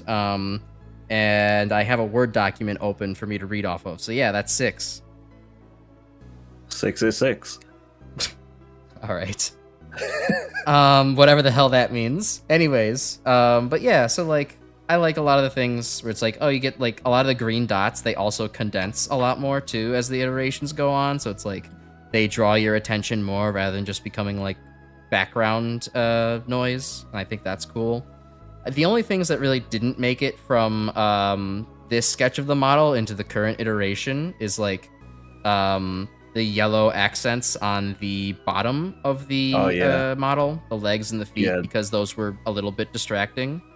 And then this was also an idea we had tossed around for a while, but in like the first 2 iterations, you can see like the gem has like this kind of jeweled cross pattern, which I think looks cool as an individual thing. But like the more we kind of looked at this model, the more we're like, I don't know, it doesn't work right in the Mega Man style, nor does it feel appropriate just for like the rest of the design of the model. It doesn't feel like internally consistent, right? Yeah, you're right. I'm glad we came to that conclusion too, so I wouldn't have to draw any more angles than I already do. Hooray for minimum effort. Are the gray slits on the chest supposed to be exhaust vents? Was always curious about those. I think that's kind of like how I was envisioning them. They were supposed to be. I think the reason why they don't actually look like it is because the model actually lacks shading, like at all. Yeah. It's notable, but it's fine for like, you know, what we do here. So like, yeah, I think I try to make it clearer in the higher, like, not really higher resolution, but more detailed drawings I make for the thumbnails, but I don't think those are like, it's very well conveyed there either. Which, actually, I really like the thumbnail drawings. Yeah, I mean, your art has gotten consistently better over time, so like... I actually feel a lot better about the skate boots, mainly because I draw them all the time in the thumbnails, so you see them more now. And now your great artwork doesn't go to waste. You can see the other part of the character that's big and iconic. Yeah, I love them now. To be fair, lack of shading makes the fan art easier, true. Now you're thinking like an artist. Yeah, it's very clear. Okay, yeah, so like, Let's see. Anything else here on my notes? Iconic roller skates. The shoulders, yeah, they kind of look a little bit more masculine. Like, I feel like also like these little just like gray armory or transitionary like doodads like on the lower part of the arm or the upper arm, lower shoulder, like that kind of adds to like the bulk of the shoulders and makes it look a little bit more on that masculine side, and I think that looks pretty good.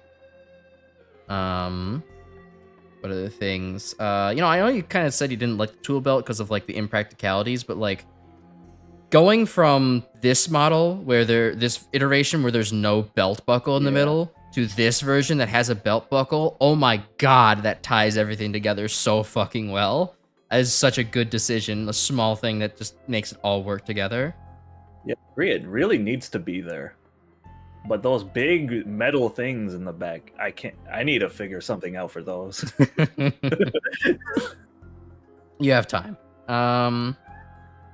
Let's see. So anything else I wanted to say? No. So like that was kind of like how the model iterated and, started to become what it was. And then, a couple more days later, I got Nolk to finalize things, and now you see the finalized model before you with modern design specs and everything. The wheels are fully symmetrical and they're shaped up well, and like the flat shading is kind of perfected to like give a full design. Looks good everywhere.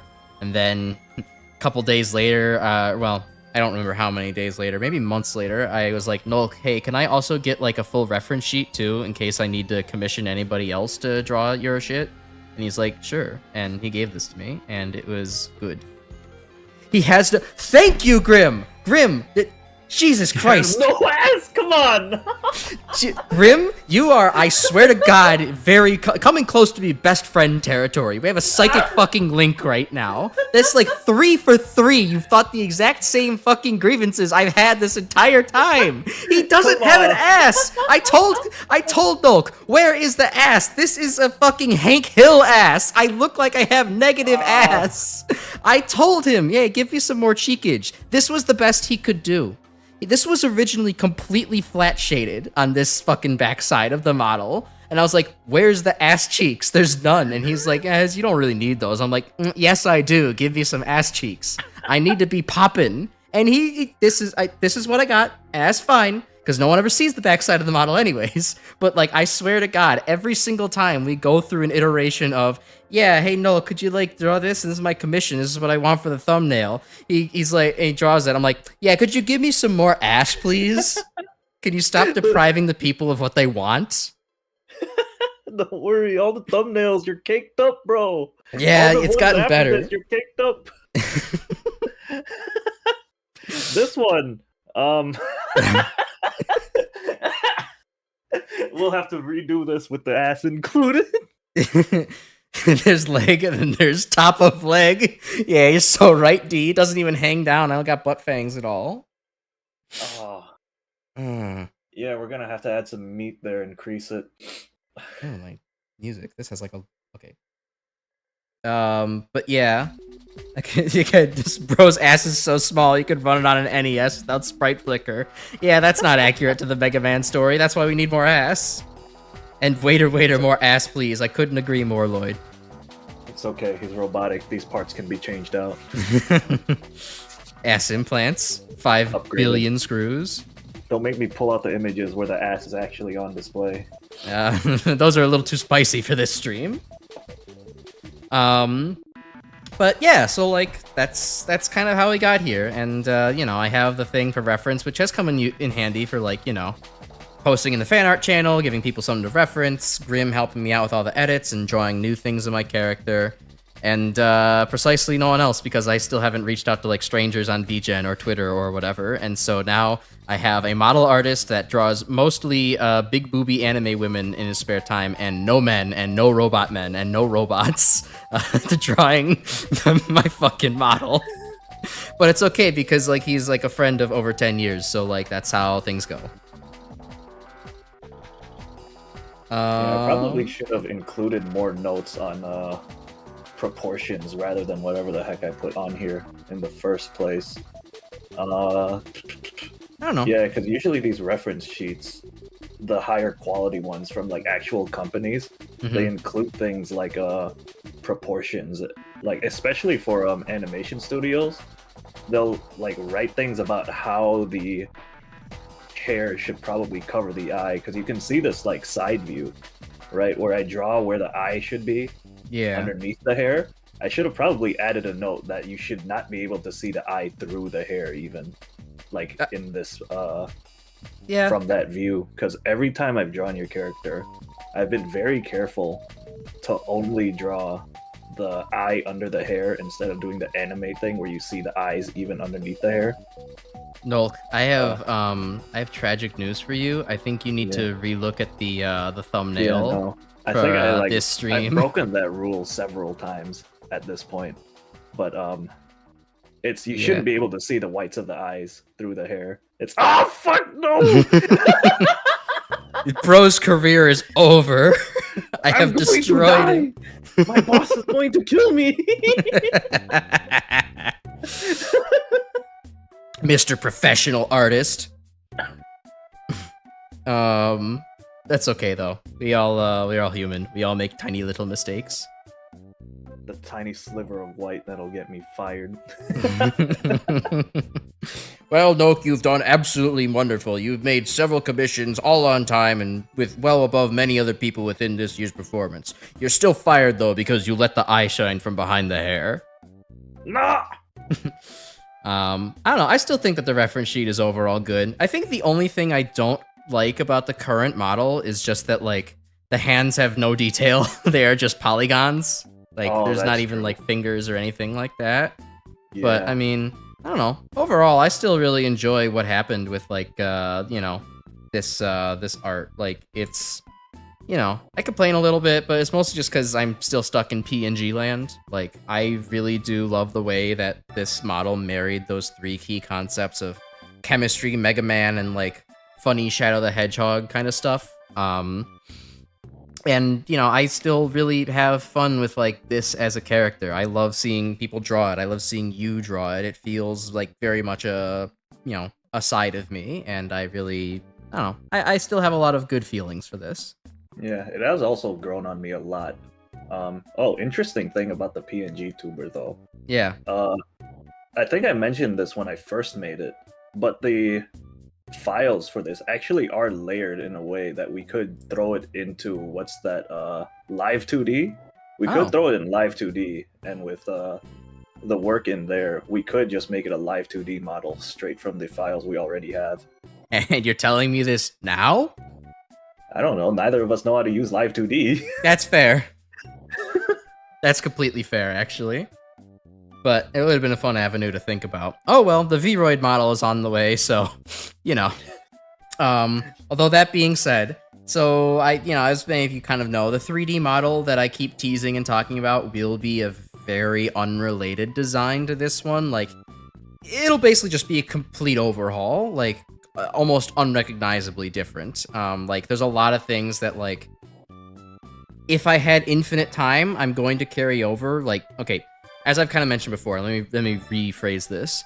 I'm working on a V1 model in VRoid right now that kind of represents the, you know, biometal lacking, quote-unquote, human form of the character, as it would look in Mega Man ZX.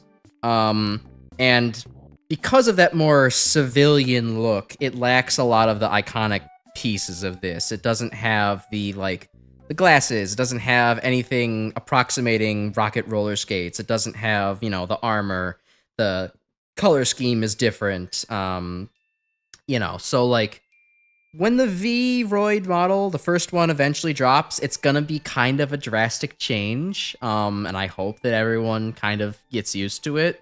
I think it won't be a problem. Everyone will probably get used to the fact that, holy shit, Crash can move in dimensions now. But, like, rest assured that when I actually get around and have all the time I need to finish the V2 of the model, that one, once it incorporates the more biometally Icarus side of things, the more combat-ready side of things, it will return to having this light blue-ish color scheme that I really like. The gold trim is still going to be a very big part of it. I'll probably bring back the glasses. I'm a little 50-50 on that, but I'm warming up to the idea more now. and there will be a different kind of roller skate going on with that. Maybe Dirt Nolk and I can talk about what he wants to redesign it into, but, you know, there will be a different version of that we can, you know, put on like the V2 version of that for like years down the line, a year or two. Yeah, I've seen a little bit of it. It is a lot less blue. Yeah, my VRoid ZX-ish model is very much different. So, but I hope it'll be a difference that you'll all enjoy it. And like, you know, I think I wanted to mention this too. One of the reasons it's like I wanted to do a big redesign for ZX is, again, as I've expressed, I really like a lot of aspects of this model, like this PNG one. It fits me, or at least certain parts of me, and I really like that. But for me, there's just something about this model that gives off kind of a meek and awkward kind of attitude to it. And like, yeah, that's definitely a big part of who I am as a person, but that's more like my how I act as at a professional level, like when I'm in the office or like meeting new people, that kind of thing, where it's like I'm, you know, fish out of water type thing. And that's kind of was perfect for me starting out as a streamer who didn't have like, you know, confidence of like the speaking skills here, and like, you know, a thought that I would be entertaining or enjoyed by really anybody. But you know, now that I've kind of gotten into a bit of a groove of things and we're here celebrating 100 subscribers, it's like that's still a part of me, but like I do want to express more of the like how I act at a personal level, and you know, the kind of goofiness and confidence that I'm starting to exude while I stream. And like I just want to make sure that that gets captured. And you know, right now I think this PNG model is it's turning into slowly a nostalgic you know, relic where I can look back and say, yeah, I was super nervous back then, and it's cool to look back on that kind of thing, right? It's probably the pose. Yeah, the pose does look a little bit you know, like, hey, I just showed up to the function, what's going on, kind of thing. But yeah, so like that's part of the reason why I'm doing a big redesign. I love this design a lot, but it's you know, I want some new fresh energy if I'm going into 3 dimensions. And then one day we can revisit this, like 5 years down the line, somebody can make a Crash Icarus original reimagined and turn that into a new 3D thing I can jump around in. Yeah, they'll upload it onto Twitter and get like 100,000 likes. No, that's not me. Grim, you just kind of realized how dumb it is that my bangs are underneath my glasses. I don't care. I think it's kind of fun. I don't know. I like it, but it doesn't bother me because I'm not an artist. Yeah. I think I experimented a little bit with like the hair going over it, but I like the idea of the like hard light goggles just being like huge over the face. Yeah, like I imagine them projected out like a good, like maybe an inch or so away from like the actual face of the eyes. Something like that, so that there's plenty of space for the hair to kind of fit under. Yeah, and the easiest way to like portray it being like an inch off the face was just to have the whole hair behind it. Right. Bro ain't seeing shit regardless, true. You know how many times I've missed things on stream that are obvious? Many. But yeah, so like, I wanted to say, I mean, I guess we have one more thing on the Crash Icarus original thing to talk about, but like, I did want to kind of just say to everyone listening, like, hey, thank you all for being a really great community. Because of you all, I feel that confidence now while I stream, and like gives me the reason to want to kind of, you know, better myself, redesign things, and like just, you know, I am outgrowing this model a little bit, and like the timidness won't ever quite leave me. I'm still a little bit nervous every time I hit the start stream button, but like you all have kind of helped a long way in me becoming somebody new and, you know, a little bit more interesting. And like, this even bleeds into real life a little bit. Like, I am a bit more confident in like starting conversations and like having more things to talk about and like just taking more interest in what people are saying. And it helps because I have practice like all the time on stream, and like random strangers are finding me interesting enough to come back and watch every couple of weeks. So like, thank you. I really appreciate it. Thank you for bringing out the best in me. Viewers like you, thank you. Viewers like you, thanks. I guess the only other thing we had related to this guy was all of the mag mammal sprites, which Dirt Nolk also designed for me. Oh, he wanted to talk about this. Yeah, I just wanted you guys to see it because I took so long to make it.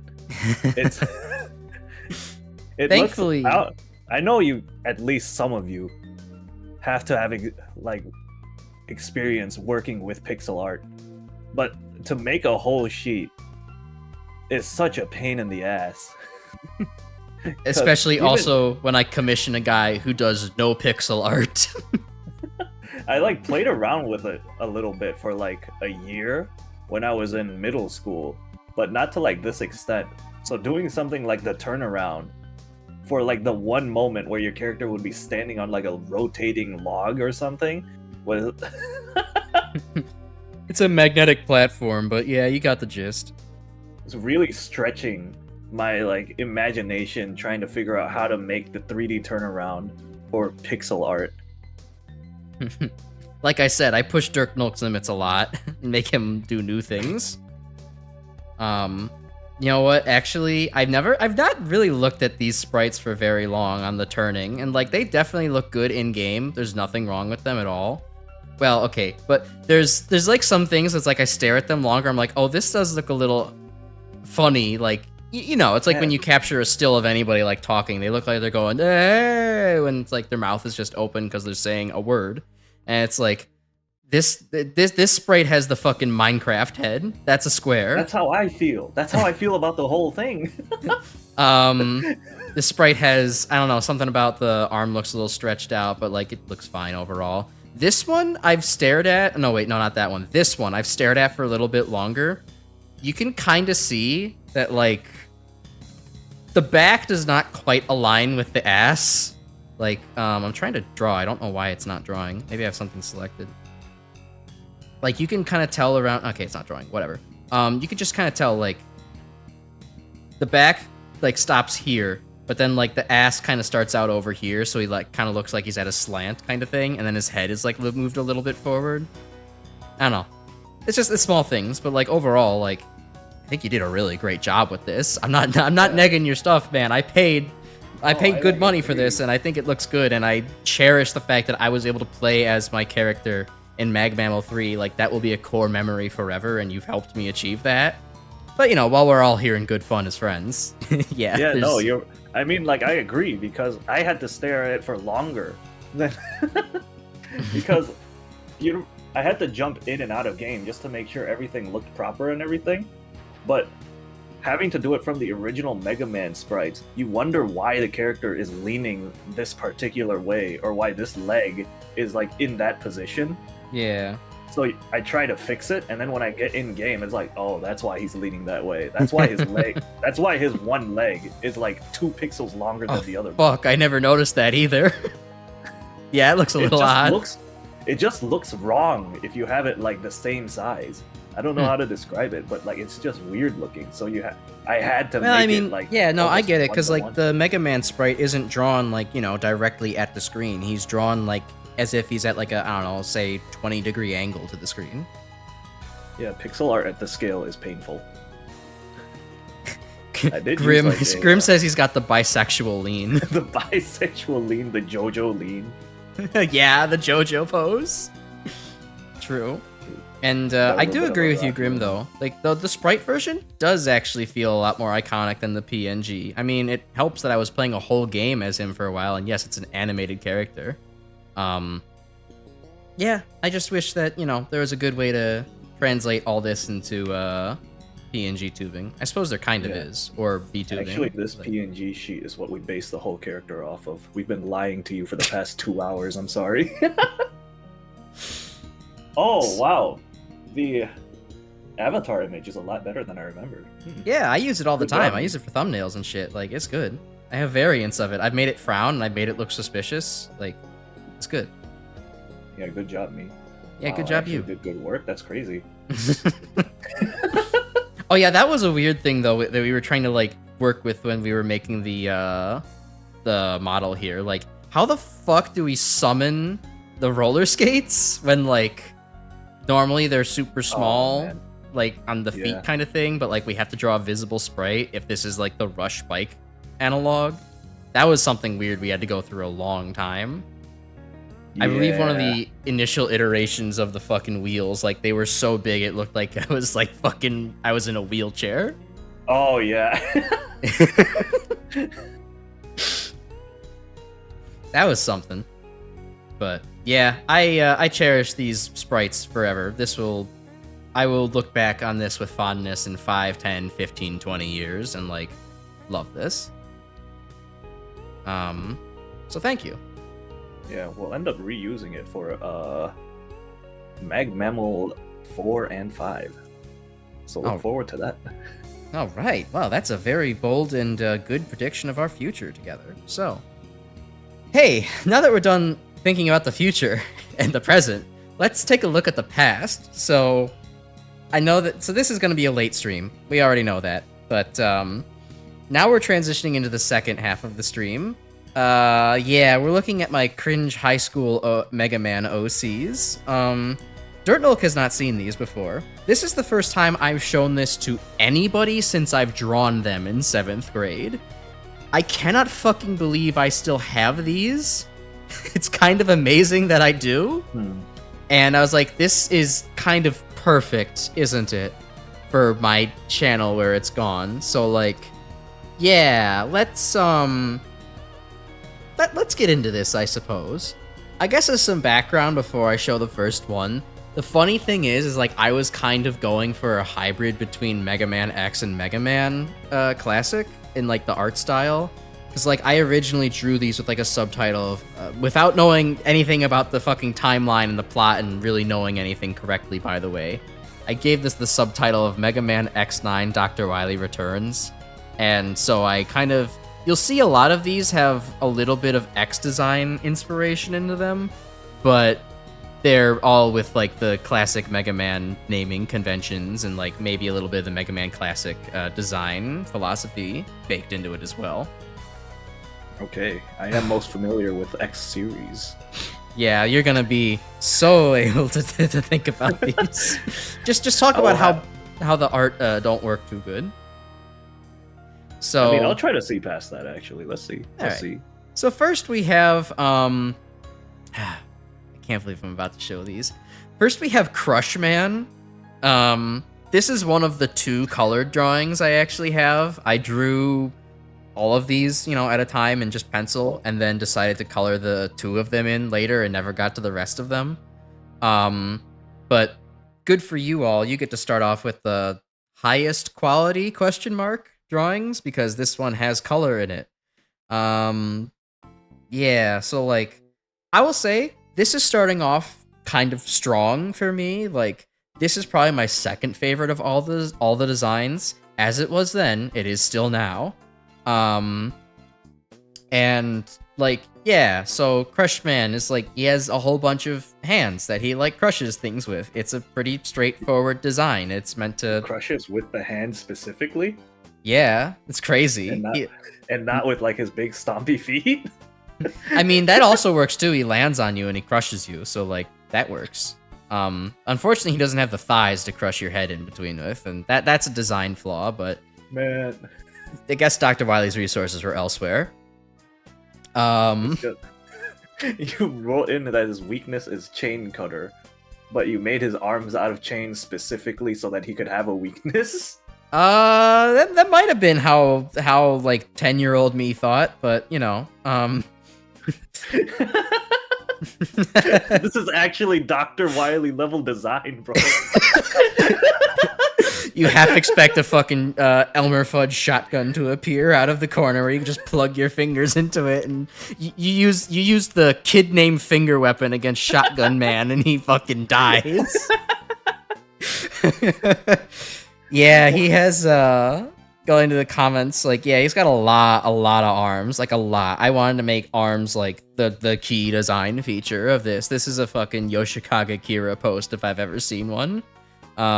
You assume that he's based off of a press D. Yeah, the feet are a little bit based off of like the press from Metal Man stage. That's kind of where I got the shape from, but you know, I mean, it's a metal plate with spikes sticking on it. It doesn't, you know, it's not too much inspiration, right?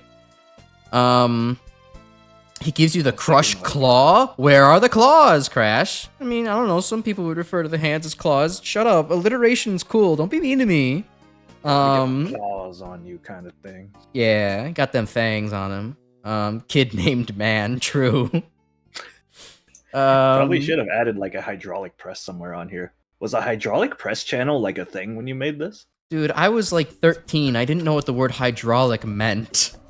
Man, you should have known. That way you could have added it.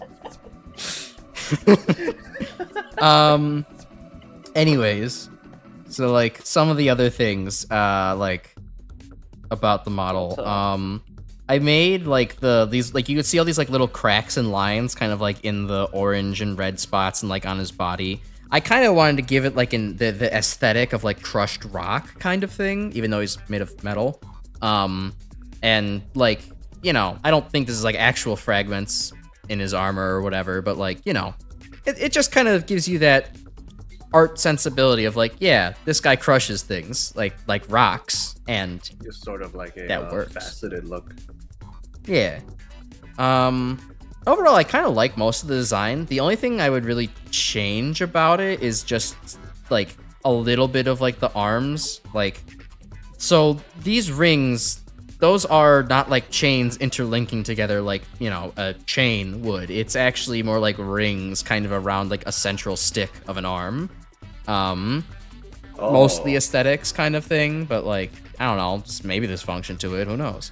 But like, I think that the arms should be, obviously they should be a little thicker. They aren't fucking two-dimensional lines in a real robot.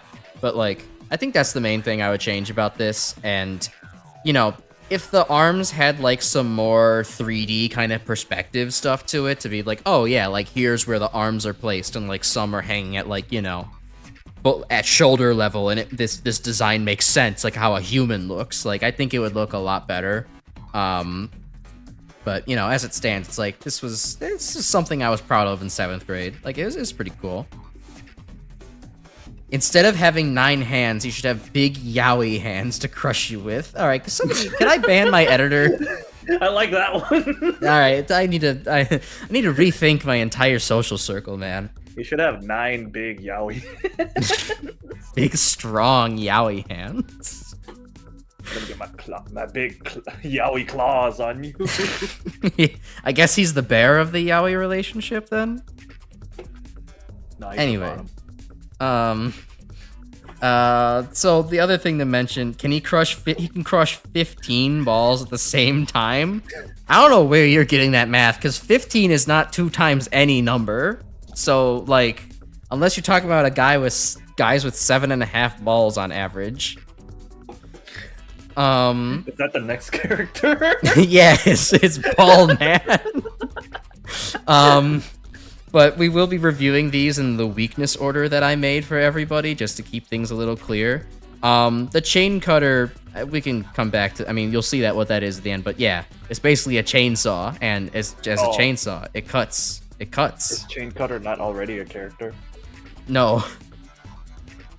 So, anyways, yeah, it would be pretty obvious about why that works on this design, because the arms are lanky and you can kind of saw through them. Great. So, what gets crushed by things that? What are things that get crushed commonly? Great. The answer is ants. Okay.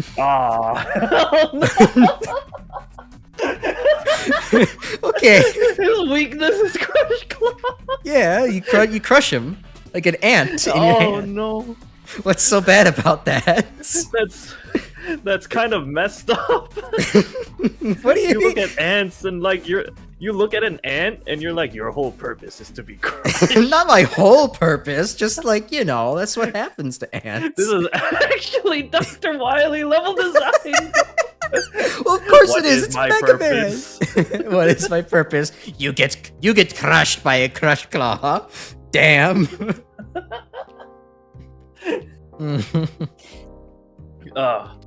Okay. So what's Ant-Man? Well, first to dispel all of the comments in the chat, this is completely unrelated to that Marvel guy. I don't know who we're talking about when we mention Ant-Man. But yeah, so like, I think that my favorite part of the design. Also, ignore like the stencil trace in the background. I scanned these in on thin, old loose leaf paper. What I still really like about the soul-piercing stare. We'll get to that guy in a minute. What I like about this design is just the segmented body. Like, you don't see this often in the Mega Man universe. Like, you see segmented stuff on like Magna Centipede, but like those segments are like the balls are touching. They're like right next to each other. Like, it makes more like it's segmented more like how a worm is segmented. I wanted to be like, well, what if we have things that like have, you know, gaps and pieces in between? We have like sticks kind of holding up each ball of the Robot Master, and like, yeah, that's impractical design, but like, shut up, we're on Dr. Wily tier design here. We don't need to be like practical. It's more like what am I thinking about? Like a pearl necklace.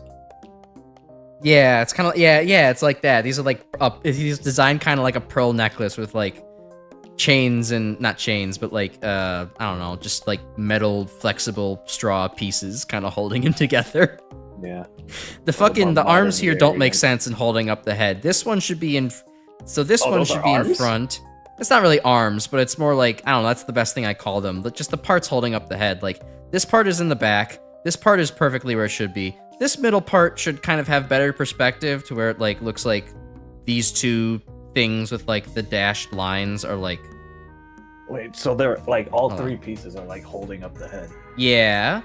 It does kind of, it like, these two should probably be like placed in a way such that they're like around this one, not like both in front of it. It's just I didn't have perspective in the drawing, so like that's what it is. So Grim brought up a great point. Is he brapping out the back? Yeah, what's going on here? No, but good question mark guess. I think that's like acid goo that's spraying out of his body. I think I was taking inspiration between bombardier beetles and like fire ants. So like I was just okay, what else can the ant do? It spew acid goo everywhere. Nature does that kind of shit. So like it's perfect. Nature spews goo. Yeah. I also have like you see these little little exploding things over here. Those are like coming out of the little square antenna on the top, and that would be the main weapon that he provides. He's got formic acid. Yes. Definitely. That is chemistry. Hey, I'm glad you learned something. So he's got whatever that means. yeah. I do like his eyes a lot too. Like you can definitely get like the bug eyes thing. Like I mean, ants don't have eyes that look like that, but the flies do, and flies are bugs. So like that works in the cartoon design style. I like how different and kind of menacing it looks. And I also like how, again, that triangle kind of sneaks its way back into my designs. I definitely didn't know when I was this young that, like, all the Reploids would have the triangle on their head in, like, the Mega Man Zero part of the timeline and forward. But, like, it snuck its way in here. And I like it, too, because, like, it kind of, without actually giving the character eyebrows, it gives it an angry look. Yeah, then be like, you know, the menacing kind of, you know, enemy robot, kill this thing. I can't imagine why a brapping ant would be angry. Okay, just gonna keep moving on.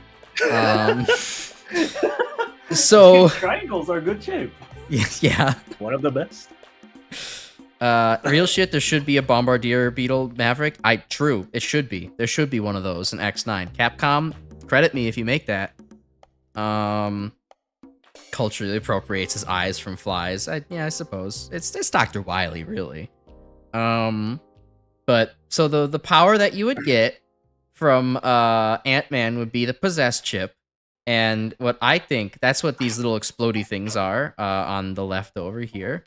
I think what would be a good thing to use it with is that like you shoot it at an enemy, and it kind of turns them into more, a helper. They like follow you and they do stuff and like, shoot at things, or like whatever enemy like has a slightly different ability. Like maybe the shield tacker goes in front of you, maybe the Met goes behind you and like does the spread shot, or like the Sniper Joe, I don't know, hops around like an idiot. And it's probably only temporary, or like, it'll blow up after, like say 30 seconds. But like, yeah, I think it would be fun to have something like that in the Mega Man, where it's like you get a little AI partner that kind of helps you out for a little bit. I think it's neat. Yeah, you're right, Grim. I was like, at the time, I definitely even knew I was drawing heavy inspiration from Parasite Bomb from X3. But like instead of just capturing something like Danger App and blowing it up, it like goes and possesses the enemy for a while. Yeah, you get a little ally mechanic. I think that's neat. I just realized I didn't exactly talk about Crush Claw from Crush Man, but like, I think you kind of understand what it does. It fires out a hand that crushes things in front of it. Big damage, simple weapon. Hit man with Crush Rock. Chain Man will never know what hit him. Yeah. It's neat, a programming nightmare, but neat. Yeah, that's exactly what happens when you let a child's untapped imagination run free. So... Oh god, okay. The next one... I don't want to show this one. This is I hate this one. I actively hate this one. Like, I'll tell you this. I erased the next Robot Master several years ago because I hated looking at it so much whenever I found this document. Oh. But I redrew it based on the lines that were still left in the paper because I needed a 100 subs idea, and this was perfect. So, feast your eyes on Smart Woman. Smart Woman. I'm just gonna let that sink in for a second. I'm doing the pose that's in the thumbnail right now. Oh god. So I'm doing like the pose she's doing. fucking Smart Woman.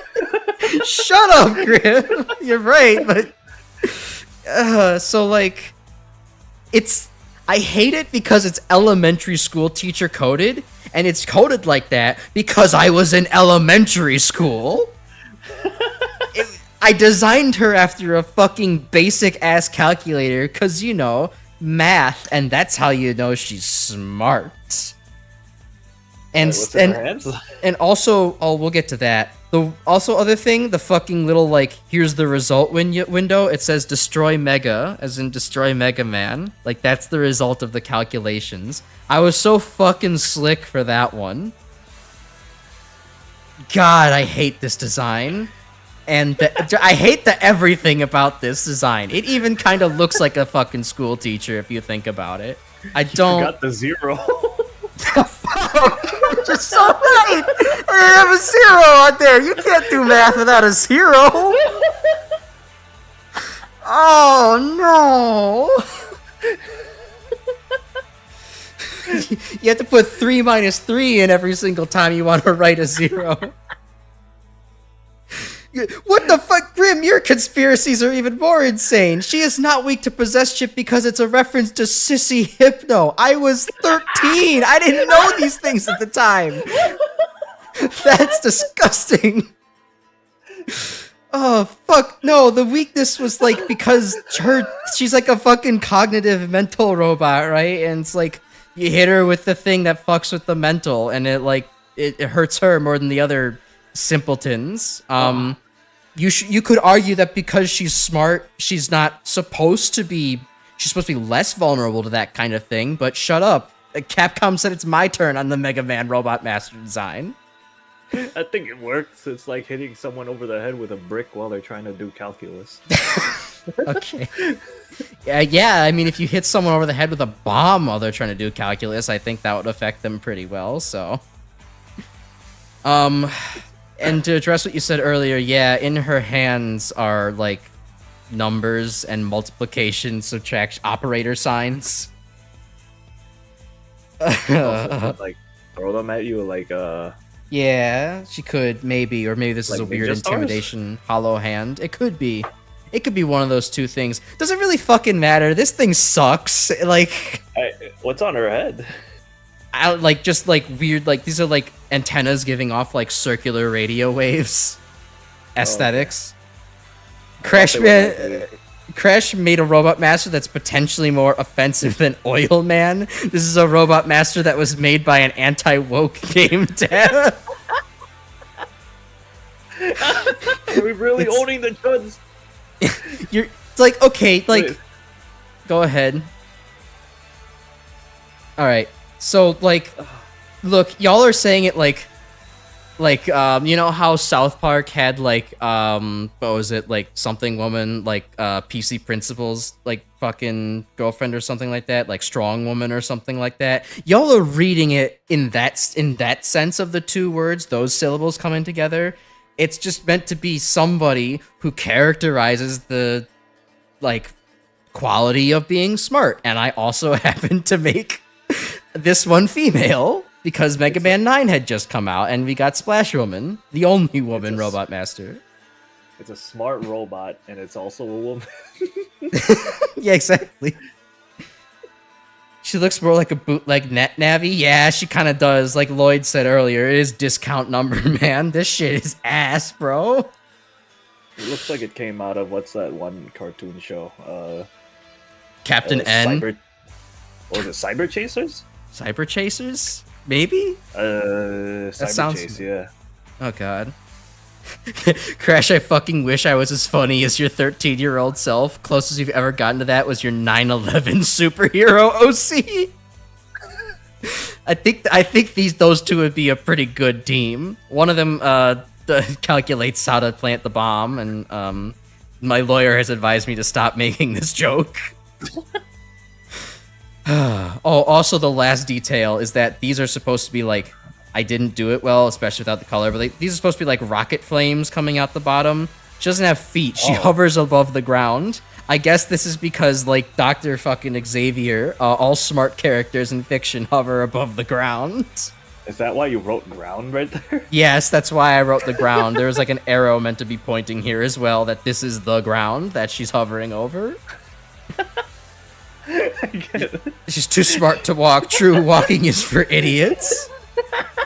Even if you won't allow it. Yeah, no, this entire segment's a clip. Don't worry, Grim. I've said so much about Smart Woman. I get why you erased her. Yeah, you see why I wasn't proud of this? I'm ashamed to be showing this on stream right now. Oh, and the division sign looks so much like a domino.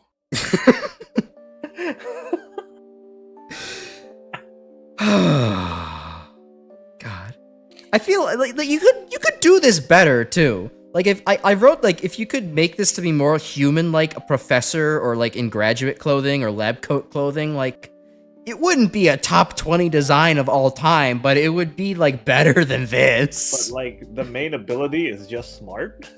Well, no, like that's just what she called, but like she has other, I don't know, like fucking, she's throwing math at you or something. Like I don't fucking know. It's not good. It's bad. She transmits. So this is like that one scrapped Steven Universe character that accidentally did blackface. What? Thanks, Grim. Strongest move, math. True, math does give psychic damage to a lot of people at elementary school. And hey, that's what the weapon is all about. The psychic multiplier. I think this is the least horrendous part about this thing. Is that the psychic multiplier would be like if Solar Blaze and Crystal Eye had a baby.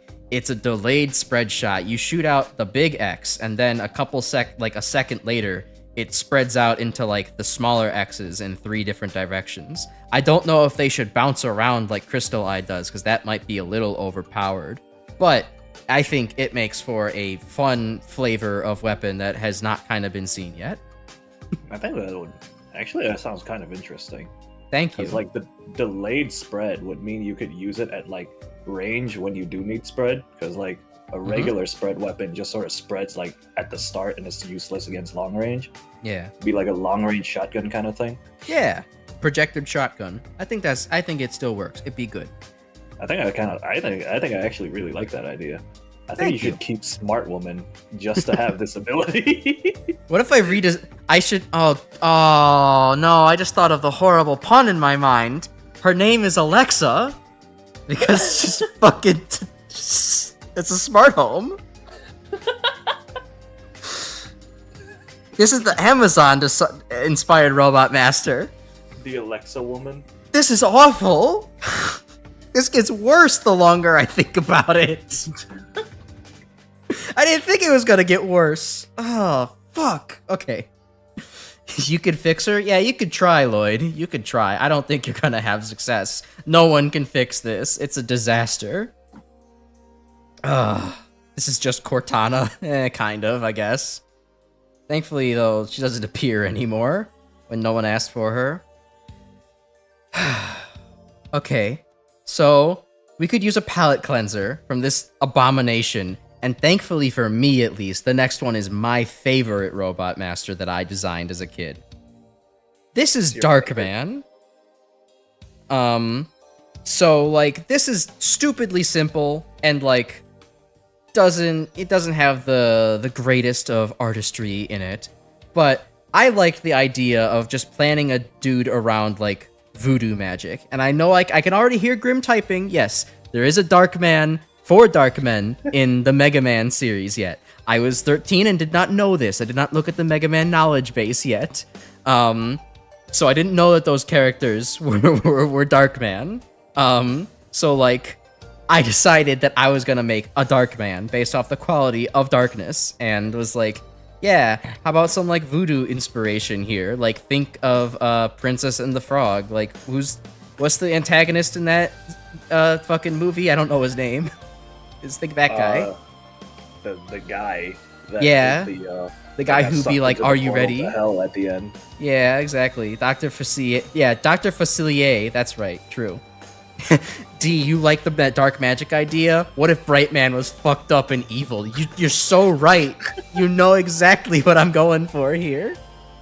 Dollar Tree like Dark Magician Yu-Gi-Oh card. Yeah, he even has the double stab too. Oh god. Okay. Why is the Dark type Robot Master weak to Psychic? That doesn't work with Pokemon at all. Well, you see here, I was very Gen 1 pilled in my mindset, and I thought that Ghost was weak to Psychic in Gen 1. It turns out that no, it's just that the Gengar line is the only Ghost type in Gen 1, and they're all part poison. So I did weird inverse, not really Pokemon logic, but it kind of works. It ends up working here. But yeah, so like, I don't know. Overall, I do just like really like this model. It's a simple scheme. Like it conveys exactly what you think it would convey. He's got the fucking like weird little wand things here to like do, you know, the voodoo magic type stuff. It has like the fucking cauldron on his shirt that like maybe would be what he is stirring. That could probably change, honestly. That's like fucking wearing a shirt that has like, you know, a picture of Mario's face on it, which is not terrible, but like also I don't think like Mario would be wearing a picture of his own face. It's like it just communicates it all very well. And yeah, it's in that Saturday morning cartoon vibe of things, but like the Mega Man Classic series is the Saturday morning cartoon vibe. So like it works. I also just like the shape of his wands. They're like very molecule coated, and I think that's cool. Yeah. And then like the big skull hat, like yeah, duh, like it's kind of makes it fucking obvious what he does, but like it works. It's good. I like it. It's really cool. This is the only guy who throughout the last like 13 years of my life I have actually thought of occasionally from time to time. I like this design a lot. Like if you just made him like have kind of like a dark blackish purple like for his robe color scheme, and like some hot pink for like the wands, and maybe like a little bit of outlining here on the cauldron thing, like I think that this would really work. This would be a cool Robot Master to actually have. Is he like an actual ghost, or is it just like a robot?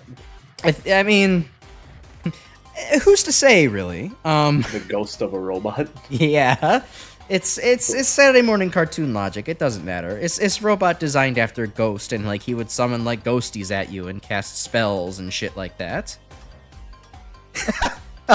Grim, the fucking cauldron, in reference to the cauldron on the shirt thing, Grim said, that would be like if you gave Smart Woman a shirt that just said Redditor on it. Oh, no.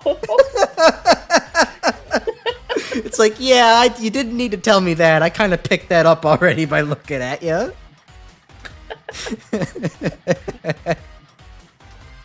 So, like, look, the design is a little... The actual line work is kind of rough, but I think the concept here is pretty sound. I like this guy. You'd probably have to, like... I mean, if you call him Voodoo Man, that probably, like, steps on somebody's fucking cornflakes for, like, cultural appropriation matters, but, like, I'm going to enjoy Dark Man, damn it. Don't worry about it. We'll just call him, like, Magic Man. Well, Magic Man's already taken. Whatever. We'll come up with a word for him. Oh, the symbol on my shirt isn't a cauldron. On my planet, it means evil. Okay. We're not going that bad into things. Our writing skills are a little bit better than that. But call him Evil Man? True. Oh yeah, that's even a good point too, Grim, because like because of the color scheme, I think of him all the time. Like I think of this guy as like I kind of tie him into like the evil energy from Mega Man 8 a little bit. He would absolutely use the evil energy in some capacity. I know how much you love the evil energy, Grim, so like you should be, you know, clicking your little heels together in excitement about that. Evil Man is weak to Smart Woman. Truly social justice has been achieved.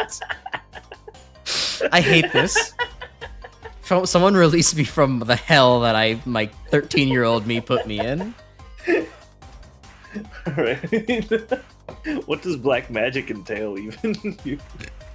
Okay, so the black magic weapon, it would basically be a small shot that you initially fire that moves kind of slowly but grows in size as it moves forward. So it's just like, you know, it grows in size, does more damage as it moves forward. You don't want to use this in close range, but like if you see a big beefy dude out in the distance, or like if you prepare to like see this guy coming up on the screen, you could like, you know, hit him with the fucking truth nuke and hit him with the black pill and kill him instantly. Yeah, I don't know. It's a simple concept, but I think it works. It would especially work in Mega Man that often has weapons that are kind of like prepared charge shot in a can. Just let this go and it does like a solid 2 to 3 damage, and it's like this is kind of an alteration on that. This is the prepared man's charge shot. The thinking man's charge shot. Yeah. His weapon is just the skeleton appears. Kind of. If it appeared a whole skeleton. Well, no, actually the skeleton head only does. If it looked more like a real skeleton head, then yes. But I'm gonna take this kind of like fake shitty looking skeleton head and roll with it. That's close enough to a skeleton. Yeah, it's an approximation. Alright. So the next guy is not nearly as bad of a design as Smart Woman was, but this is a masterclass in just how to make your character look awkward as shit. And also, I will preface this by saying, I don't know why, and don't answer me if you're in chat, because I don't think it's a good look for you if you can answer this. But for some reason, this guy to me looks like an Asian stereotype, and I'm not too sure why. And regardless of that, something is off about him. Something about the head does not sit right for me. Probably the ears. Maybe. Or like the. Well, the whole thing. So these are light bulbs sticking out of his head. It looks more like the concept art for Shrek, actually. I'm not gonna justify that with an accurate response. Don't see a stereotype. He just looks gangly. Yeah, I don't know. There's something's wrong with my brain that's doing that. It's called Shine Man, so maybe because he'd be yellow. Okay, we're not. No, I wasn't doing that. Also, I explicitly told you don't do this. It would look bad on you. Brighter Man. Yeah, Bright Man already exists. Brighter Man. Unironically though, I was thinking about like I came up with the design. So some of these guys I came up with the name first, and then I drew in the art. And then some of it's like I have a concept and I get the art and then the name come in. This one was the one character who I came up with the art first. I had no fucking idea what the name would be for a long time, because as a kid, I couldn't think of many other things that were in that like bright man category of things, but weren't quite like, you know, just the word bright. And the first word that came up to me after like, I swear I spent like weeks trying to think of a name for this motherfucker, and finally Shine Man dawned upon me from the heavens, and I said, yep, that's what we're making this guy, Shine Man. He's got light bulbs sticking out of his head and his feet, and they're fucking shining on all the mirrored surfaces that are on his body, hence all the little dashed reflections. Yeah. Oh no. Those are like this is the guy who drives behind me at night, bro. This is the motherfucker with his high lights on. He's got his blinders on while he's fucking tailing you.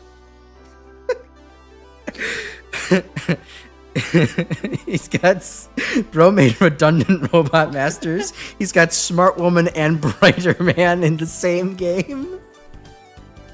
Yeah, I suppose. This is the other, I'm an intelligent Redditor fucking character.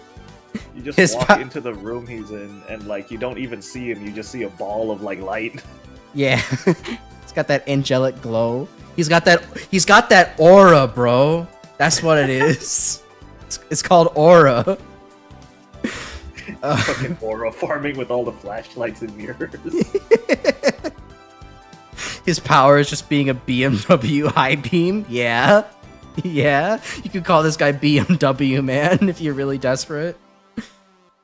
Okay. Fuck. But, yeah. So that's... Is there anything else to say about Shine Man? Okay, they're impractical as hell, but I unironically do like the fucking feet with light bulbs as, like, the front part of the feet. It does kind of got aura, even if it is impractical as shit and would break instantly. They look like toes, man. I mean, they're toe stand-ins. Well, those... Okay, just, hold like, on. Light up shoes? Hold on. Nolk, do you think that... Do you... Hold on, let me get a different color. Do you think that these are toes? They look like toes, man. That's the fucking filament inside of the light bulb. They look like toes. Look, I know it's not artistry, but it's also up here too. You tell him he's got toes and coming out of his fucking head? Those look like ears. They look like big cauliflower ears because he's been in like one too many fights with Mike Tyson.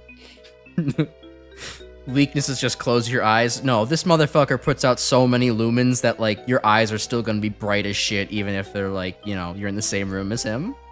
Yeah, through your eyelids.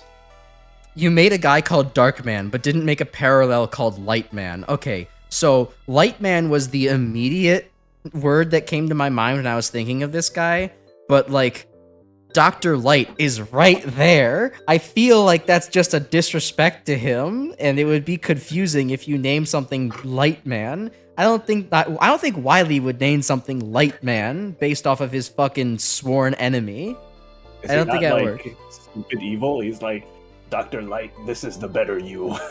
No, that's even for Wily standards. That's bad. You're gonna be that Ash baby when you're fighting Shine Man? Yeah, he does kind of cook you alive with all them lumens. It's crazy. So, yeah, I think he's fundamentally solid in concept. You would just need to, like, make it look better to be aesthetically pleasing. Like, I think a robot master that, like, has reflectors all over him and, like, is making shiny lights everywhere, like, this would work. You have Bright Man, who already has a big-ass one light bulb on his head. Just make Brighter Man a little bit different over here, and we can call it a day. I mean, Dark Souls did it. Yeah. So, anyways, talking about the weapons, he's weak to black magic because, like, duh, is black magic. It shrouds him in darkness, and the light within him dies. And I guess the light outside of him too, because you like smash his light bulbs and stuff. So like that's why he weak to the black magic. And then his weapon would be the Shining Blinder. It's a flashbang. It would be, instead of being an actual screen, like a screen wipe weapon that does damage to everything on screen, it would be a screen wipe weapon that doesn't do damage, but causes all the enemies to, like, freak out and run and jump around and confused. And, like, this could cause them to, like, walk into pits, or, like, bump into each other and cause each other damage, or die on spikes nearby, that kind of thing. It would be a funny weapon that would cause chaos that would maybe work in your favor sometimes. That's the kind of shit that I want to operate with. Or it just makes all the enemies on screen move one step closer to you. One step closer. No, they like they freaking flail out, and they like, you know, accidentally lemming themselves off of a cliff. You think Shine Man's weapon would be Ant-Man's weakness? Why? Are like ants particularly known to being photosensitive? I don't think so. Plus, you ain't seen the next robot yet. When you see the next robot, you'll see why that one's weak to Shine Man's weapon. So the next one also has, I think, decent design. Oh, magnifying glass on ants? Well, leave that to magnifying glass man. This is not magnifying glass man. This is Shine Man. He reflects big light. He doesn't concentrate it at all. So the next Robot Master, I think, has actually kind of decent design. I would maybe place her at third. And thank God that Smart Woman was not the only female Robot Master I made, though I don't know how much more flattering this one is when we have the fucking context of Redditors being brought up today. But, like, this is Medusa Woman. I don't think I need to explain where her design concept come from. She Medusa. She got the snakeskin pattern all over her. She got, you know, snakes and eyes popping out as hair on her body. She has, like, a million gorillion eyes. And, like, that's why that's why she's fucking weak to the Shining Blinder. She has a billion eyes to be blinded. Yeah, Black Zillion. So, like, you know, it hurt her more than it hurt the average robot with 2 eyes. It looks like she's made out of rattlesnakes. I'm glad that got conveyed. That's exactly what I was going for. I love that interpretation of Medusa that has all the snakes on her. It's good. Yeah, she's very scaly. Yeah. After she's rebuilt, she strikes up a friendship with Stone Man. True, Stone Man would be like the one guy immune to her looks, her mean looks. Why? He's already made of stone? No, Stone Man's made out of macaroni. What do you think he's made out of? Oh, okay. See, that makes more sense. Fuck it. Yes, Grim. Because she has many eyes. I was 13. Also, fuck you. I think that still makes sense, Grim. It still makes sense. Does that mean Crush Man is weak to Smart Woman because he'll get tired from all the tables he's flipping from being sick of this shit? What are you even talking about? I think mine makes sense. You're causing ocular damage to this lady with flashing weapon, flashing light. I mean, you like Nolk just described. If you have a fucking BMW driver behind you with the high beams on, that hurts your 2 eyes as a human being. This lady has like 600 eyes. I think that's gonna hurt her quite a bit. It's gonna overload those visual sensors, and like, she's not gonna be happy about it. Yeah, because 300 of them will be looking behind her at all times. They'll be like, directly flashed. So yeah, I think that's mostly what I had to say about her. I think the forked feet look neat, even if they're kind of thin and not well done. You could do that better, but still. Okay. I don't know. I kind of tried to make them a little bit like snake-like with like, oh yeah, shit, that's what those are. Like, these are kind of like, I don't think they're actually like teeth, but like they're meant to kind of resemble like, you know, 2 snake fangs that like kind of hang out on the end there. Oh, they're like curled in. I think, yeah, they're like curled in a little bit. Oh, there's a bit of 3D in the drawing. Ooh. Crash was Ooh. cooking a little bit by this point. He was 6 Ooh. Robot Masters in and decided to start making shit that doesn't suck. Okay. So she has to have a secondary weakness to her own weapon. That's how she gets defeated in the actual myth. Yeah, that's fine. I think that works. I mean, look, I'm Crash Icarus. We misinterpret myths all the time around here. Like, that's just part of the brand. Also, hey, you know what? Fucking Shine Man, full of mirrors. So I'm sure that we could make some kind of justification, like when the shining blinder goes up, like there's a little bit of like a mirror effect that goes around you, like 4 mirrors surround you and rotate around you for a second and cause the whole fucking place to light up. And maybe she's also looking at the mirror and being horrified of her own visage. So, meh, I win by playground rules technicality. He has a mirror over his entire pelvis. What the fuck, man? It's fine. Don't worry about it. Yeah, like, why would you want to see his pelvis? Why would you want to see his shiny cock and the light bulb that's at the tip? Why would you even be looking down there? So, her weapon, I think I just designed it at the time. The stone freezer was just like...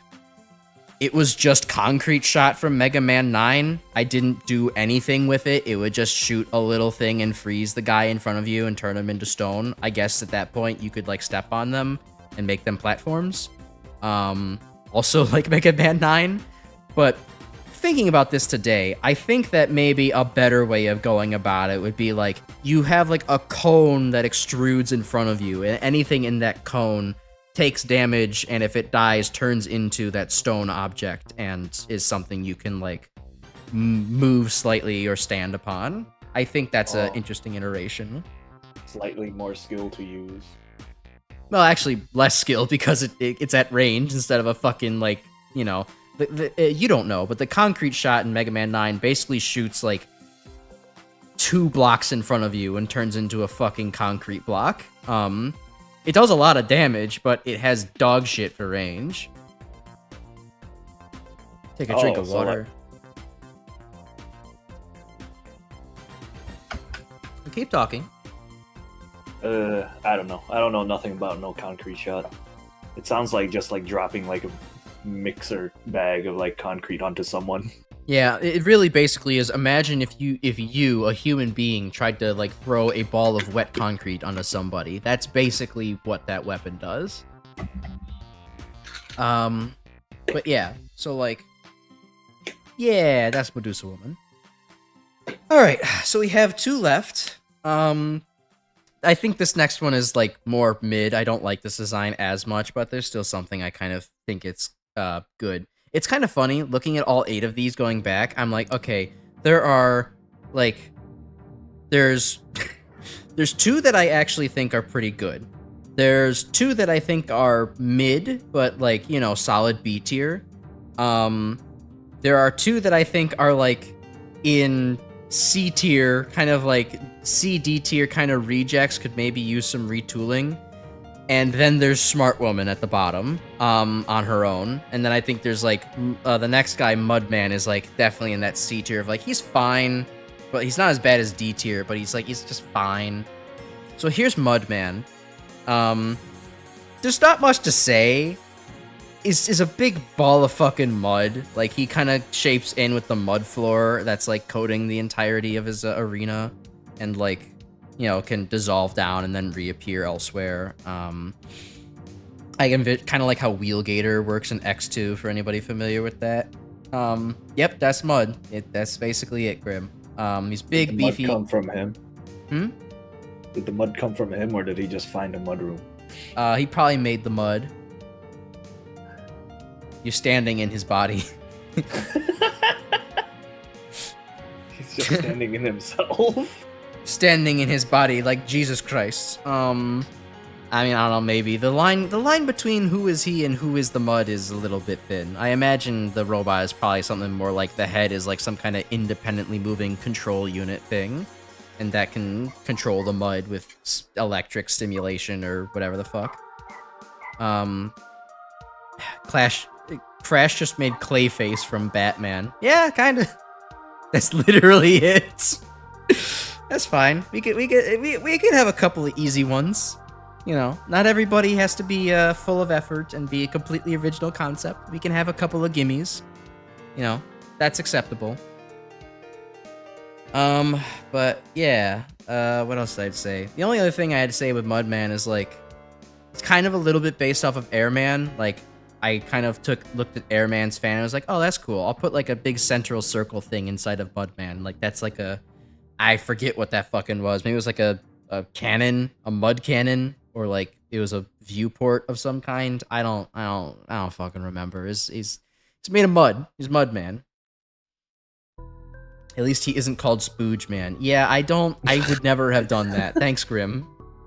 Boy, between the sissy hypno thing and the spooging and the brapping, I'm starting to question some things about you. The mud hole is a weapon. No. You'll never see a cum man. Not on this stream, at least. Maybe when they make Mega Man XXX, they will, but anyways.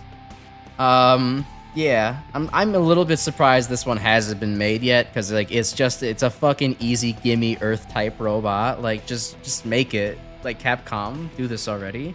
It's not gonna be award winning, but like it'll get the job done. It'll be a boss. I got you started at be in the game. Yeah. I got you started after Smart Woman. This is my fault. Don't you dare try to pin things that are my responsibility onto me, Grim. I'm a streamer. I avoid all of that. Don't you know? I evade. And never take accountability. But anyways, yeah, so his weakness would be the Stone Freezer because he's like liquidy, he's made of mud. He'd be more susceptible to being frozen and turn into like stone and shit like that. I don't exactly know how the science tech bro voodoo magic works, but like that's how it worked. He turned into stone and he don't like that. Get 100k subs first, then tell me about avoiding accountability. We'll get there. Then I can morally grandstand from a false floor as much as I like. So yeah, the only other thing would be like his weapon. So the mud wave, as kind of demonstrated here, it's like you're shooting a bunch of mud out of the buster, and like that does things. It's kind of like, I would imagine it kind of like the splash laser from X7, but like less weird in how you have to fucking pump it to make it work. Like just shoot a fucking wave of mud and it goes like around halfway across the screen before like trailing down in an arc, and then it hits things on the way there. You could probably hold it down. That would be nice. Something that Mega Man doesn't usually have in his weapon set, just to make a continuous wave of mud. So like, I don't know, it's simple. It works, I think, you know. I'm gonna brown. Shut the fuck up. His main ability is just ruin your J's. Yeah, it's true. He's not gonna just crease your J's. He's gonna fucking coat them in goop. I love goop. All right. I hate goop. I'd never step in any goop. No goop for you.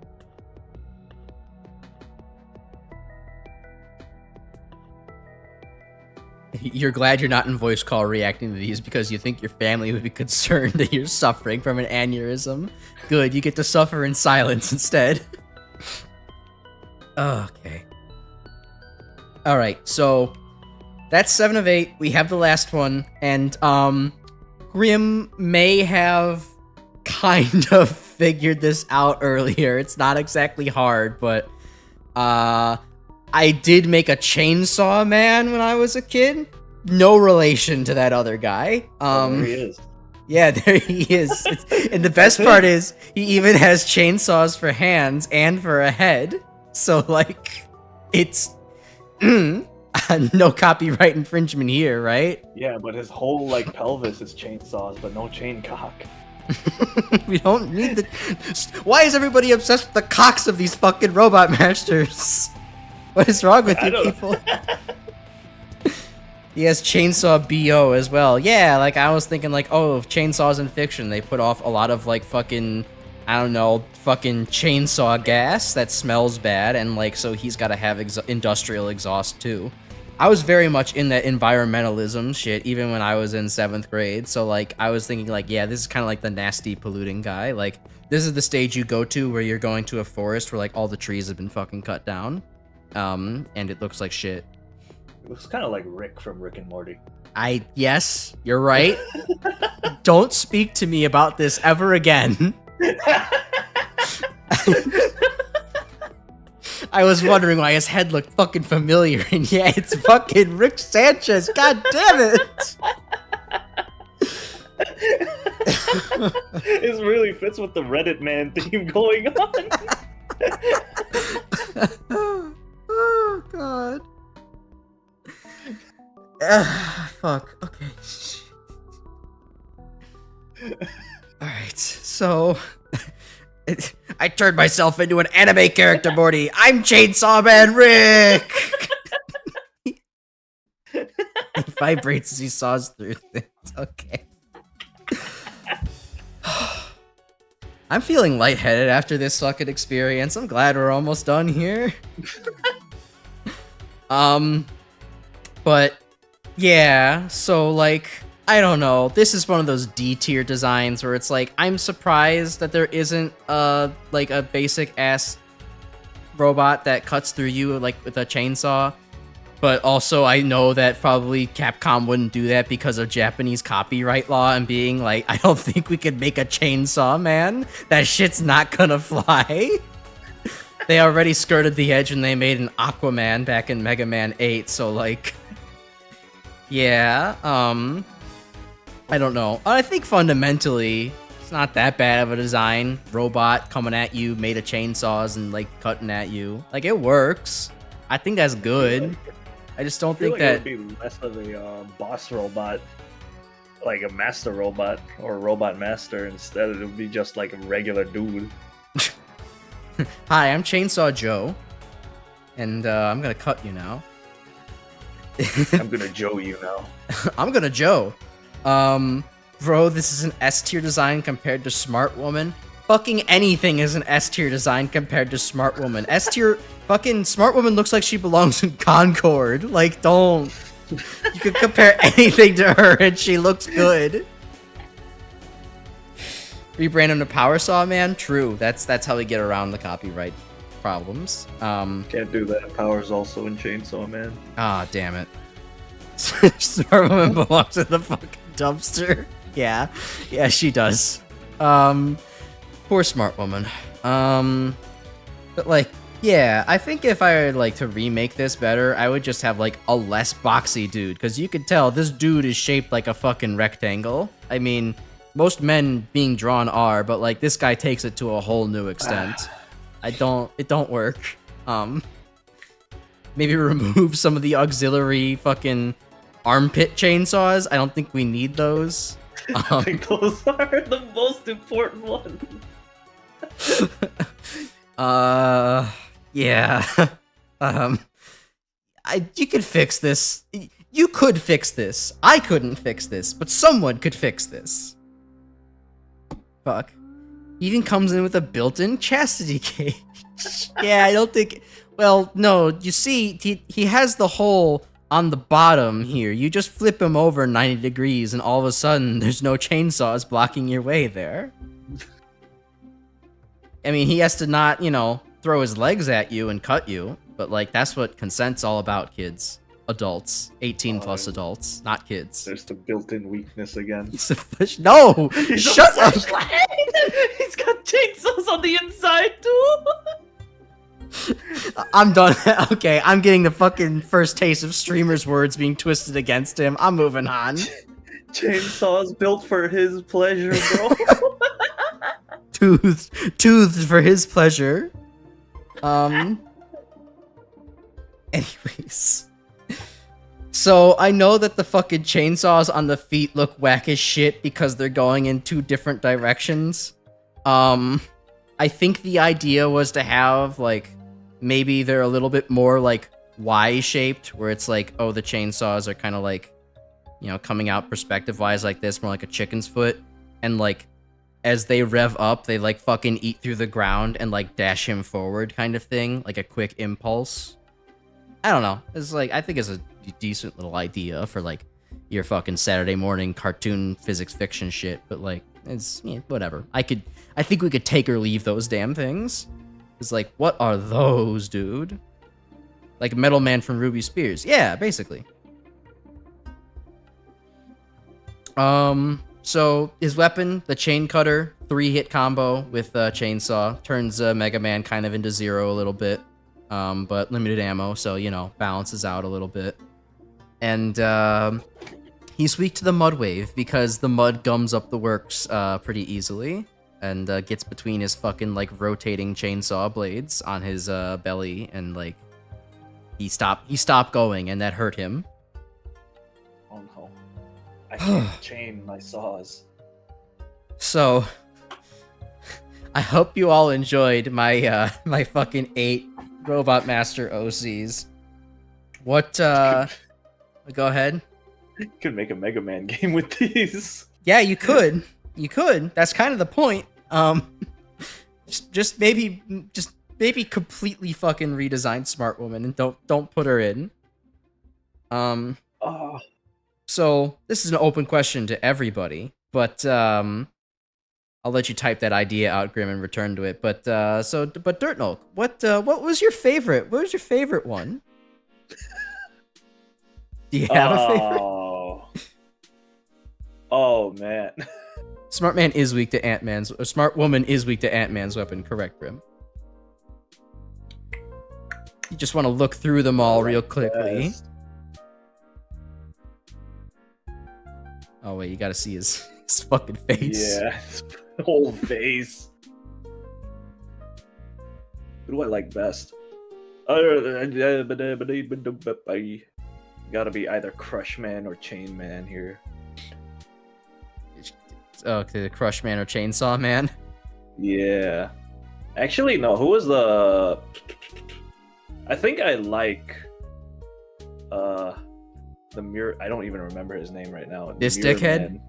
Yeah. Shine I think I like Man. the Mirror Man's ability the best. Because I can, like, imagine it most clearly.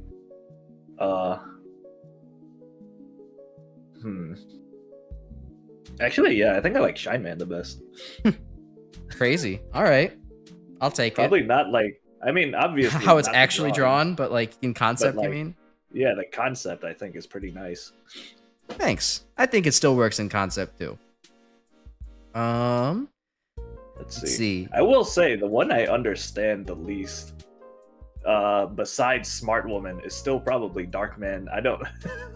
But what do you mean you don't understand him? He's just like a robot that's a ghost. Yeah, and like does voodoo. I don't know what's not to get. It's simple. I don't get it. I feel like I don't get it because it's so simple.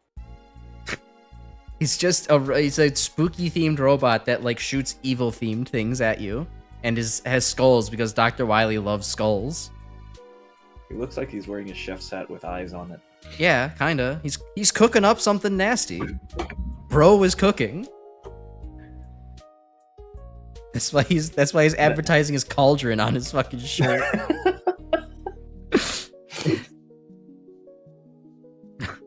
All right, so let's catch up on things. Medusa Woman was your favorite D prototype. Yeah, I still like her. She's like simple, but like effective. I think design hasn't aged that badly, even if the line work is kind of not great. So I think that I like Medusa Woman too. She's like one of the like B tier designs. You know who else was a smart woman, says Grim? Janet Van Dyne, the Wasp from Marvel. Guess who slapped her shit in the comics? It was Ant-Man. Wow. Oh, God. So he would shoot war crimes at you. Yeah, I suppose. Yeah. I guess that's what the evil man does. He shoots war crimes. But they're more like skulls, so. You had a Medusa. Oh, you had a Medusa-themed character when you were in high school. Neat. I feel like a lot of people go through either the Greek mythology phase. Yeah, they go through the Greek mythology phase in high school because we all have to learn about it in America. So like, it totally makes sense that you'd have you'd have a Medusa-themed thing. Like, so that's neat. We can all have a cultural touchstone on that. And then you can become a VTuber who uses the fucking Greek mythology poorly interpreted as his last name. Medusa Woman's the least bad one so she's your favorite? Really? Least bad? Y'all are loving Medusa Woman, huh? Okay, sure. I guess she is least bad. You were on your George Washington era in high school. Lloyd, can you please clarify what the fuck you mean by that? Did you have George Washington OCs? Did you make like George A. Washington, George B. Washington, George C. Washington, etc.? George Washington's a cool guy. Grim, yeah, I kind of agree that Smart Woman is kind of a favorite for how fucked up and bad she is. Like, this is the Mega Man X6 of the Robot Masters I have made. She's so goddamn horrendous that she's fascinating.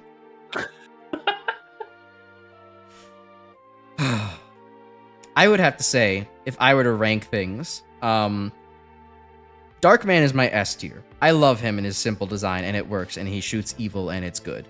I would then put like an A tier for Crushman. I think fundamentally he's like great. The only thing that you'd have to just fix on him is like some of the perspective and like fix up the arms a little bit to be a bit thicker. Like otherwise, I think he works great. He even has like little design accents, like all the little crushy patterns on him, and I think that's cool. Afterwards, in like B tier, that's where I would place Ant-Man and Medusa Woman. Fundamentally solid ideas, but the design kind of needs some shoring up and like, you know, needs to be tightened up kind of quite well. Yeah, I would less oh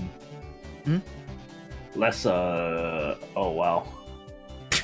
Why do I not remember the name of this movie? Oh no. What's the one where they like sew 3 people like ass to mouth? Human Centipede? Yeah, like Human Centipede. That's what I'm getting from this. No, wrong. The fucking 4 balls and some sticks design needs to stay. I think that's what makes Ant-Man iconic.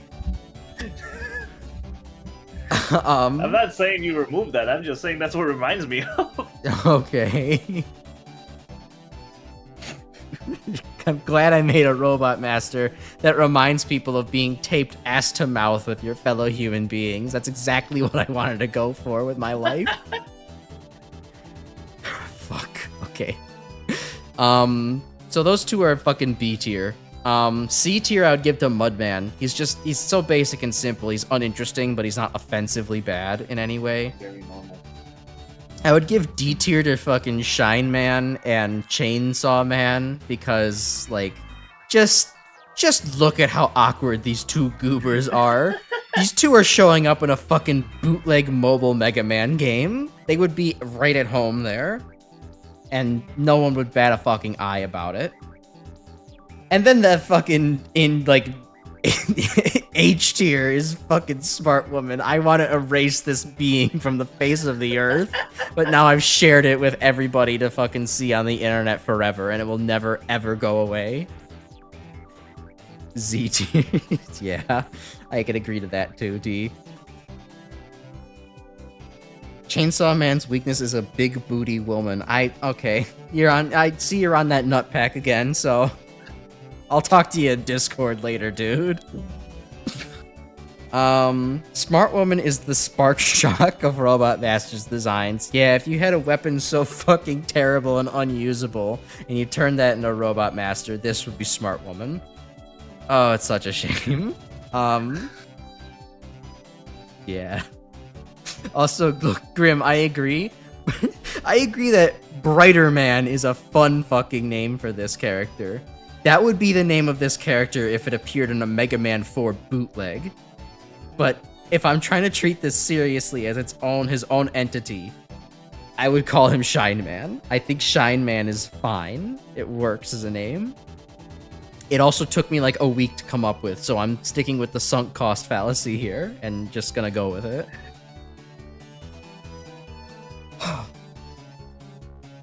Okay. Well, beating Smart Woman doesn't give you a special weapon, it just turns Mega Man into Mega Mind. Gives you a fucking alternate costume you can buy in the shop. His helmet just gets bigger.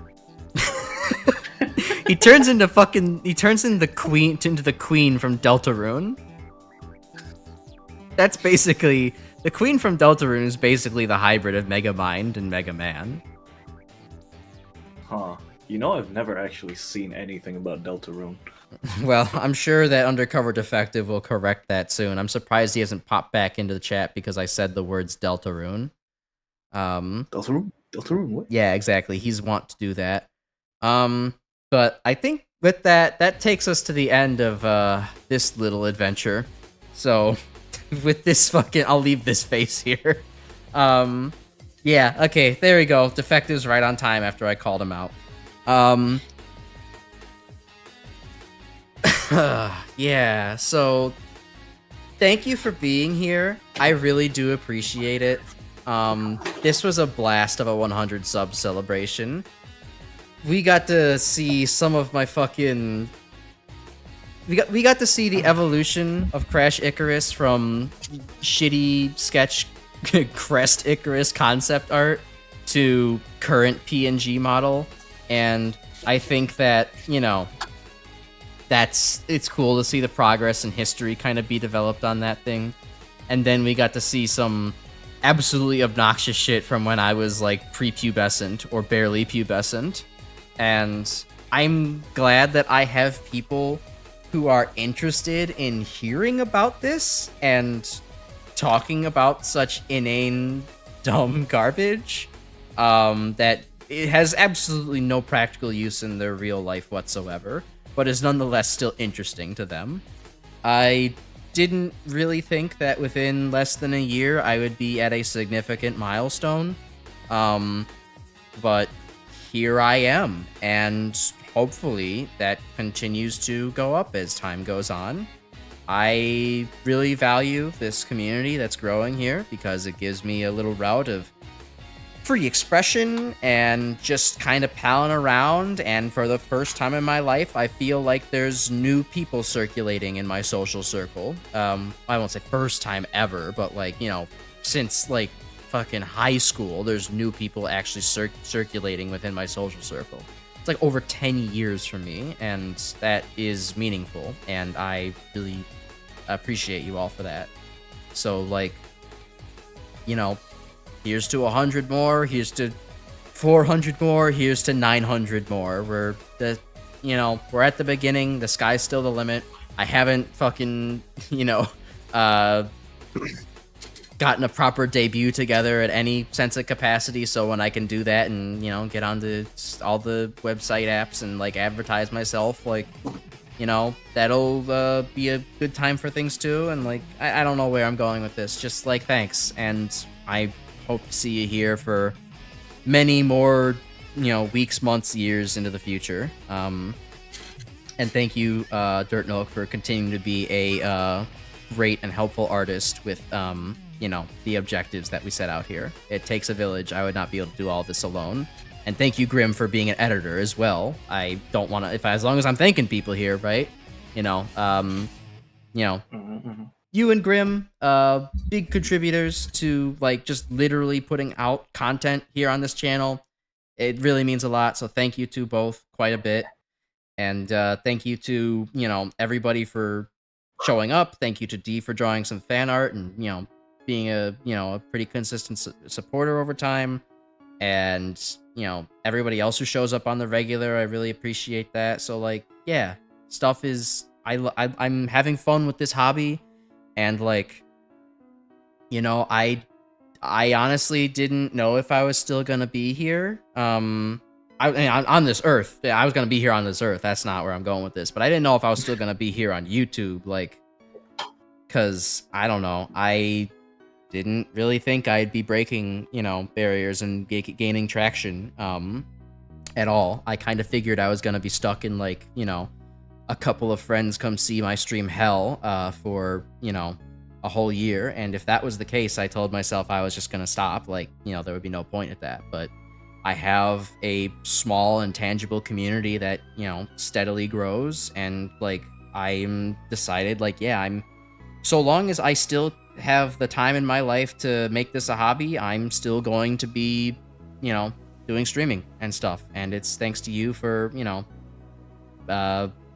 providing the motivation that keeps me going. You know, I don't want to be doing nothing for nobody, so it matters that everybody is here, that makes it so I'm doing something for someone. And that's really cool to be a part of for me. So thanks. Yeah, woo! Yeah, good speech, well spoke. Yeah!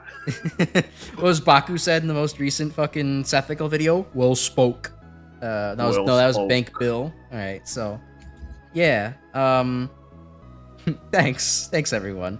You have a fun idea in the works, D. Hopefully you can finish it while you have the energy. Yeah, whenever you have more fun stuff to send my way, I would be happy to. I love seeing your kind of goofy, comical little art. It brightens my day a little bit.